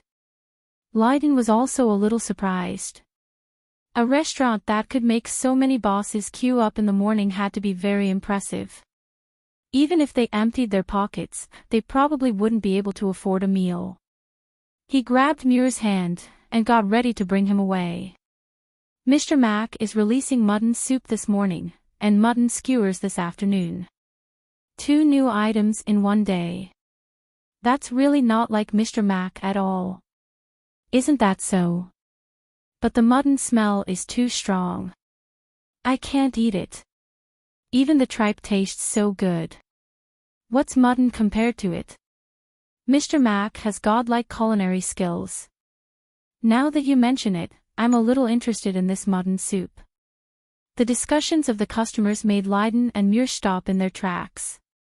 The two of them exchanged glances, and then turned to look at the entrance of the restaurant at the same time. There was a small blackboard hanging at the entrance, with 2 lines of words written on it. Muir, who was slightly literate, read out, New item this morning, mutton soup, new item this afternoon, mutton skewers. It was a very simple line of words, but it made Lydon and Muir's eyes light up at the same time. Muir looked at Lydon excitedly, and said, Look, Father. I told you that some people would like mutton. This restaurant is so popular with the big boss. He's also making mutton. Lydon was also a little excited, but he quickly calmed down, and softly said, He's only just launched it. He can't be sure that everyone will like it. Then, let's queue up to try it, and see how the customers react. Won't we know then? Muir also lowered his voice, but his eyes were still glowing with excitement. But... Lydon murmured as he glanced at the high-end restaurant. Such a restaurant wasn't something that the two of them could step into now. If the food is very expensive, we can just come out after taking a look. We won't sit down, and we won't dirty their chairs. Muir could tell that Lydon was worried. I think the people in Chaos City are quite nice. All right. Then, let's queue up at the back too. Lydon made up his mind, and brought Muir to the back of the line. The father and son had just arrived, and hadn't even found a place to stay. He felt a little embarrassed to go to someone else's restaurant to find out more information, but he had no choice. He only had this bit of ability, and he didn't have much money. If he didn't look carefully, he wouldn't dare to make a decision so easily. Welcome, Amy's. The restaurant's door opened slowly, and a young man in a white chef's suit walked out with a few beautiful ladies. He welcomed the customers into the restaurant with a smile. This is the restaurant's owner. He looks so young. Lydon looked at that young man in shock. Wonderful book house.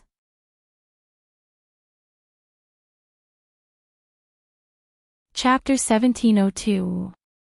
The customers greeted that young man familiarly. They should be the restaurant's regulars. Many of them even asked about the mutton soup and mutton skewers. That young man could also call out the customers' names or nicknames accurately. However, he remained mysterious about the new dishes. Lydon was shocked by that young man's sophistication. He and Moore followed the line to the restaurant's entrance awkwardly. Welcome. Meg nodded at them with a warm smile. His gaze paused on the big pot that the young man was carrying. Nice to meet you. Lydon quickly nodded with Moore. They lifted their feet and prepared to step into the restaurant. They rubbed the soles of their shoes against the door before going in. Mag's gaze lingered on the orc father and son for a while. He could tell from their tattered clothes that they weren't rich, and the big walk on the young man's back and the short knife on his waist meant that one of the father and son should know how to cook. The omniscient door told him that this father and son were just ordinary orcs. Perhaps they had just arrived at Chaos City, and did not know the price of Mamie's, so they entered the restaurant by mistake. There were many customers like that every day. Most of them would find an excuse to leave after seeing the menu. Meg did not look down on them at all. There were more ordinary people in this world, after all. Spending 200 copper coins for a bowl of tofu pudding was a very painful thing for most people. Lydon and Moore found a table near the entrance. It would be more convenient to leave the restaurant from here. They stood by the table, hesitating if they should sit down. Their clothes were not dirty. They had taken off their clothes when they were carrying the bags, and only put them back on after they were done. However, the tables and chairs were all as clean as mirrors. There was not even a speck of dust. If they sat down, they would definitely get a lot of dust on them, and the service staff would have to clean the place again. Please take a seat and look at the menu first. Someone will order for you later. Gina walked over to them, and placed the menu in front of them with a smile. It was Moore's first time seeing such a beautiful young lady who spoke so nicely. The young man's face flushed red instantly. He lowered his eyes, not daring to look at Gina. However, he pulled Lydon's sleeve and sat down. How can I do that? Lydon sat uneasily. When he looked up, Gina had already walked toward the kitchen. Let's take a look at the menu first. Muir was also a little nervous and uneasy. However, since they had already sat down, they couldn't possibly leave immediately. They still wanted to see if these customers liked the mutton soup or not. All right. Lydon nodded. Since he had already sat down, he would take a look at the menu first. The two of you, there are no more seats at the side. We brothers can share a table with you, right? A voice sounded in their ears. Lydon looked up and saw a chubby, smiling face. The one who asked the question was a man dressed in a gorgeous long robe and wearing a big gemstone ring on his finger. Beside him was another man who was of a similar build and was also dressed in gorgeous robes. Lydon could tell that the two of them were the boss. He quickly pulled more up and said nervously, "Boss, I'll let you guys sit here." "Hey, hey, hey." When Lydon and his son stood up, Harrison and Julian panicked a little. They quickly reached out to pull them back. "Don't. If you guys don't want to share a table, we'll wait a little longer. If you let us go, Mr. Mac will think that we brothers are fighting for seats. It'll be very embarrassing." Harrison did not know whether to laugh or cry. This must be the first time the father and son came to Mamie's for a meal, so they did not understand the rules of sharing a table. Yeah. There aren't many seats at Mamie's, but there are quite a lot of customers. Therefore, the boss set a table sharing rule. As long as there are empty seats, we can sit down and share a table to eat. We're not fighting for seats. We just want to share a table, George explained with a smile. They did not want to be on Mr. Mac's blacklist for no reason because of a misunderstanding. After hearing their explanation, and seeing that the two bosses were even more nervous than him, Lydon felt a little strange. He did not expect that there would be bosses who were willing to share a table with them. After thinking for a while, he sat back down with more uneasily. He carried his luggage to his feet and nodded. "You guys can sit." "All right." Harrison and George smiled, and sat down on either side of him. Harrison sat down, and curiously asked Lydon, "Judging from your accent, you don't sound like locals. Are you new to Chaos City?" We just arrived." Lydon nodded, feeling a little awkward. "Then, you've come to the right place. Mamie's is the best restaurant in Chaos City. You won't be able to get the delicacies here anywhere else," Harrison said with a chuckle. "Yes." Lydon nodded, and rubbed his hands together under the table. He did not know how to continue the conversation. George glanced at the father and son, and changed the topic. "Mr. Mac stood us up for a day, and then came out with 2 new dishes. That's really amazing. We have to try this mutton soup in the morning. Let's see what Mr. Mac can do with this mutton soup. I've tried roast mutton before. There's a mutton restaurant in the west of the city that's not bad. However, I wonder if Mr. Mac can get rid of the rank odor in this mutton soup. Otherwise, it won't be very friendly," Harrison said with a smile. "If he can't even do that, Mr. Mac wouldn't have come out with this mutton soup. Don't you have that much confidence?" George said, not worried at all. Lydon and his son pricked up their ears to eavesdrop on their conversation. They were even more curious about this boss Mag. What kind of culinary skills did he have to make this group of big bosses line up early in the morning despite the cold? Muir flipped open the menu and took a look at the prices on it. He couldn't help but gasp. Lydon also glanced at it, and his eyes immediately widened. The whole page of zeros on the menu dazzled him. Even the cheapest tofu pudding cost 200 copper coins per bowl. Meanwhile, mutton soup cost 500 copper coins per bowl, and mutton skewers cost 100 copper coins per skewer, but they were not available in the morning.